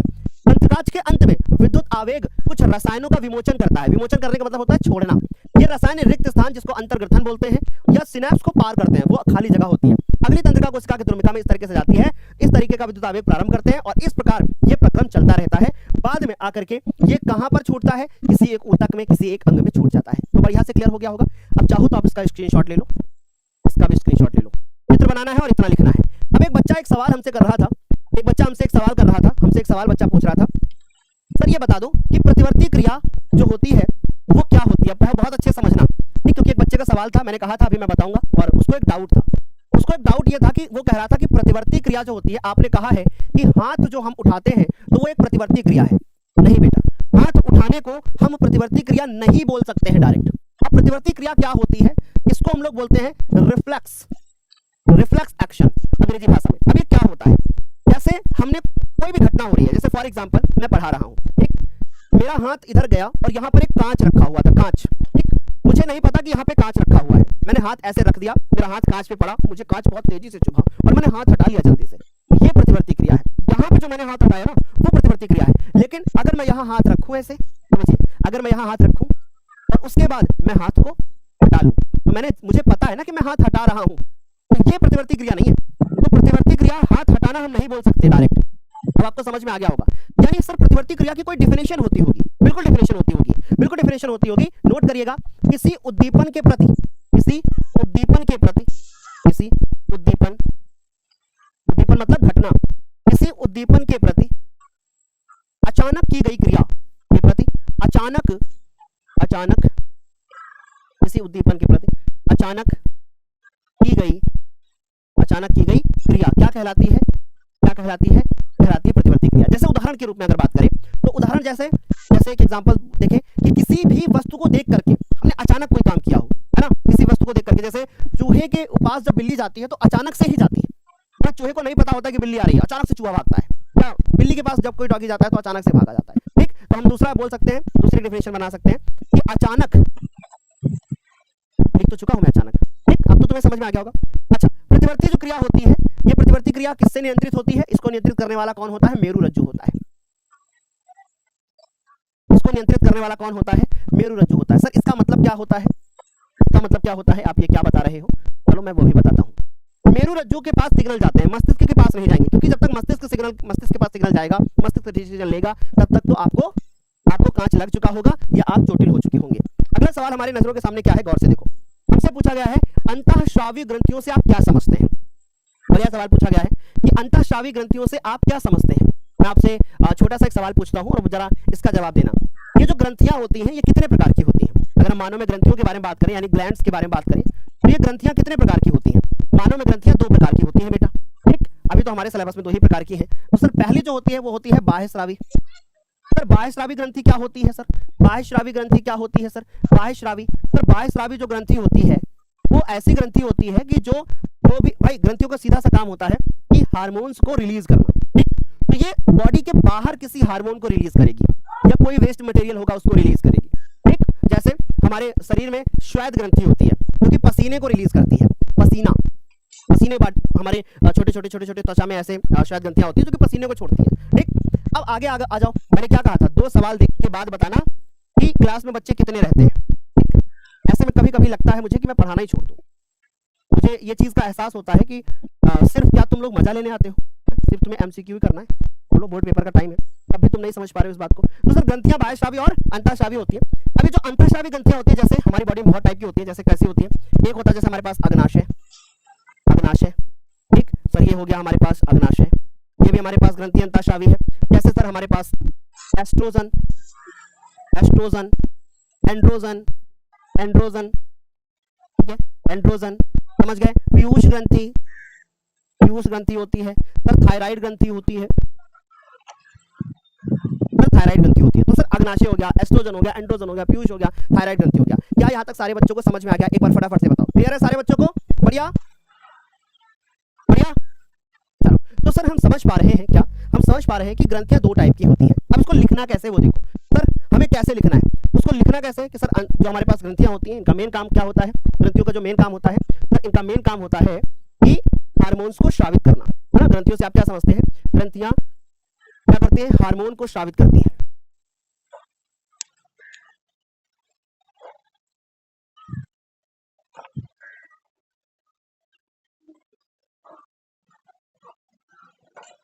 ठीक, क्या रिलीज करना, ठीक। अच्छा, हमसे पूछा गया है कि मानव में किन्हीं 4 प्रकार की ग्रंथियों के बारे में बताइए और उनके कामों के बारे में बताइए। लेकिन मैं सारी ग्रंथियों के बारे में आपको पहले जानकारी देता हूं। हमारे सामने इधर आपको दिख रहा है नर और इधर क्या दिख रहा है? मादा, ठीक। तो सर ये मादा है, ये बच्चों क्या है? ये मादा है, आप लोग बहुत अच्छे से जानते हो, ठीक। और ये क्या है? ये है नर। अब नर और मादा में अगर आप ध्यान से देखोगे तो आपको एक बेसिक सा केवल डिफरेंस देखने को मिल रहा होगा, जिससे आप भली भांति परिचित हैं। अब नीचे आपको भी आइडिया मिलेगा बाद में। सर ये जो हमारे पास पूरा मस्तिष्क होता है, इसमें कई प्रकार की ग्रंथियां होती हैं। एक होती है पीयूष ग्रंथि। अब बोर्ड के पेपर में ऐसे चित्र बन के आएगा, यहाँ पे ABCD लिखा होगा और आपको नाम बताना होगा, इसलिए चित्र देख लो, बहुत जरूरी है। सर पीयूष ग्रंथि, फिर सर यहाँ होती है पीनियल ग्रंथि, फिर उसके बाद सर ये हाइपोथैलेमस ग्रंथि, फिर यहाँ पर हमारे पास आउटो ग्रंथि होती है, जिसको हम लोग थायराइड के नाम से भी जानते हैं, जिसको हम लोग थायराइड के नाम से भी जानते हैं। ये जानकारी आपको होना चाहिए, ठीक। परावटु, पैराथायराइड के नाम से जानते हैं। यहाँ पर ग्रंथि होती है जो कि हम लोग इसको थाइमस ग्रंथि बोलते हैं, यहाँ पर फेफड़ों के बिल्कुल जस्ट ऊपर ऐसे, ठीक। ये अग्नाशय, यह भी एक प्रकार की ग्रंथि है, ठीक। उसके बाद सर अधिवृक्क, और यहाँ पर सबसे नीचे आपको वृषण दिख रहे हैं, ठीक। समझ में आ रही बात? यहाँ तक सारे बच्चों को समझ में आ रहा है, ठीक। तो सर हम इन बातों को बढ़िया से समझ पा रहे हैं, ठीक। अब मैं आपसे पूछना चाहता हूँ, कि देखो एस्ट्रोजन, एंड्रोजन, ये हमारे पास जो हमको दिख रहे हैं, ये हार्मोन्स दिखते हैं, ये हार्मोन्स होते हैं, ठीक है, ये हार्मोन्स होते हैं। अब ये जो एस्ट्रोजन होता है हमारे पास, ये अंडाणु रिलीज करता है, और जो एंड्रोजन होता है ये कौन रिलीज करता है? सर ये वृषण के द्वारा होता है रिलीज, क्योंकि ये हमारा जो है वो एक नर जननांग से रिलीज होने वाला हार्मोन है, ठीक। तो अब ये बात क्लियर हो गई सारे बच्चों को? चलिए आगे देखो। अब अगर मादा में हम देखें तो सर बाकी चीजें सेम है। यहाँ पर अंडाशय है, ठीक, जो कि एक प्रकार की ग्रंथि है, और वो क्या करती है? वो एस्ट्रोजन नामक एक हार्मोन को रिलीज करती है, और ये वृषण क्या करता है? ये एंड्रोजन नामक एक हार्मोन को रिलीज करता है। क्या यहाँ तक सारे बच्चों को बढ़िया से क्लियर हो गया? एक बार फटाफट से बता दो, बढ़िया क्लियर हुआ सारे बच्चों को? पर आप मेरा मैसेज नहीं देख रहे हो, मैं बिल्कुल आपका मैसेज देख रहा हूँ बेटा, अंश बिल्कुल देख पा रहा हूँ, ठीक। क्या यहाँ तक सारे बच्चों को समझ में आ गया? बढ़िया से एकदम। चलो आगे बढ़ते हैं। अब हम लोग, हमारे पास ये रही अंतःस्रावी ग्रंथियां और उनके कार्य। मैं पूरा चार्ट आपके लिए लेकर के आया हूँ, देखो क्या बोला जा रहा, अंतःस्रावी ग्रंथि। अगर हम बात करें तो उसमें हमारे पास सबसे पहली ग्रंथि कौन सी है? पीयूष। अब इससे कौन सा हार्मोन निकलता है? एक ही बार में पूरा चार्ट देख लो। पीयूष ग्रंथि से निकलने वाला होता है वृद्धि हार्मोन, ठीक, जो कि क्या काम करता है? जिसका मेन काम क्या होता है? बॉडी की ग्रोथ करना, यानी शरीर की क्या करना बेटा? शरीर की वृद्धि करना, और अन्य सभी ग्रंथियों को नियंत्रित करना। यही कारण है कि इसको हम लोग मास्टर के नाम से जानते हैं, इसको हम लोग मास्टर ग्रंथि के नाम से जानते हैं, क्योंकि ये सभी को नियंत्रित करती है, ठीक है, बढ़िया एकदम। फिर उसके बाद आता है हमारे पास थायराइड ग्रंथि। सर थायराइड ग्रंथि क्या होती है? सर थायराइड ग्रंथि का काम क्या होता है? सर थायराइड ग्रंथि का काम होता है थायरॉक्सिन नामक एक हार्मोन क्या करना? बनाना, ठीक। और जिसको बनाने के लिए उसको क्या चाहिए होता है? उसको क्या चाहिए होता है? इसको चाहिए होता है आयोडीन, ठीक। ये आयोडीन नोट कर लो, आयोडीन की इसको आवश्यकता पड़ती है, तब जाकर के ये थायरॉक्सिन नामक हार्मोन बनाता है, ठीक है, क्लियर है सर। अब ये क्या करता है कि ऊर्जा संतुलन बनाए रखता है, हमारे उपापचय यानी बॉडी के अंदर जो सारी रिएक्शंस होती हैं उनको वो क्या करता है? उनको वो मेंटेन करता है, उनको वो नियंत्रित करता है, ठीक। अच्छा, फिर आता है हमारे पास अधिवृक्क ग्रंथि, ठीक, जो कि एक हार्मोन रिलीज करती है जिसको एड्रेनलिन बोलते हैं। ये हमारे तनाव प्रतिक्रिया को कम करता है, जैसे हमें अचानक से गुस्सा आना, ये सब चीजों को नियंत्रित करता है। रक्तचाप को नियंत्रित करता है, जल संतुलन नियंत्रण करता है। अग्नाशय हमारे, ये बड़ा इंपॉर्टेंट है, जो कि इंसुलिन नामक हार्मोन को क्या करता है? रिलीज करता है या छोड़ता है, जो कि बॉडी के अंदर जो रक्त में शर्करा संतुलन होता है उसको बनाए रखता है, यानी शुगर लेवल को ये कंट्रोल करता है। बढ़िया से समझ में आ रहा? सर अंडाशय क्या करता है? एस्ट्रोजन नामक और प्रोजेस्टेरोन नामक हार्मोन छोड़ता है, जो कि स्त्रीलिंग गुणों का विकास करना, मासिक धर्म और गर्भावस्था का नियंत्रण करना। ठीक, आ रही मेरी बात सुने? तो जो स्त्रियों से संबंधित जो भी चीजें होती हैं वो इन्हीं हार्मोन्स के द्वारा होती है, और ये हार्मोन्स को रिलीज करने वाला अंडाशय ग्रंथि होता है। फिर आते हैं पुरुष के बारे में बात करते हैं, वृषण। वृषण सर टेस्टोस्टेरोन सर, या एक और भी होता है एंड्रोजन नामक हार्मोन रिलीज करता है। बढ़िया से क्लियर हो रहा है? और जो पुरुषों में प्रजनन, ठीक, और यौन विशेषताओं का विकास करना, यानी कि जितनी भी यौन संबंधी चीजें होती होंगी या पुरुषों में जो भी चीजें होती हैं वो सब कुछ ये केवल हार्मोन्स के द्वारा नियंत्रित होती है। क्या यहाँ तक सारे बच्चों को समझ में आ गया? एक बार फटाफट से बताओ। और 80% डाटा खत्म हो गया, तो बेटा स्पैमिंग मत करो, अच्छे से पढ़ाई कर लो, है ना? सर इस बार 12th में आ चुका हूँ, मुझे तैयारी के बारे में आपसे पूछना है कि आप तैयारी करवाएंगे? बिल्कुल। इस प्रकार 10th की तैयारी हम करवा रहे हैं। इस बार हम 2026 का जब ये 26-27 नया सेशन आएगा तो हम उसके बाद आपको पूरी तैयारी भी कराएंगे। क्या यहाँ तक सारे बच्चों को क्लियर?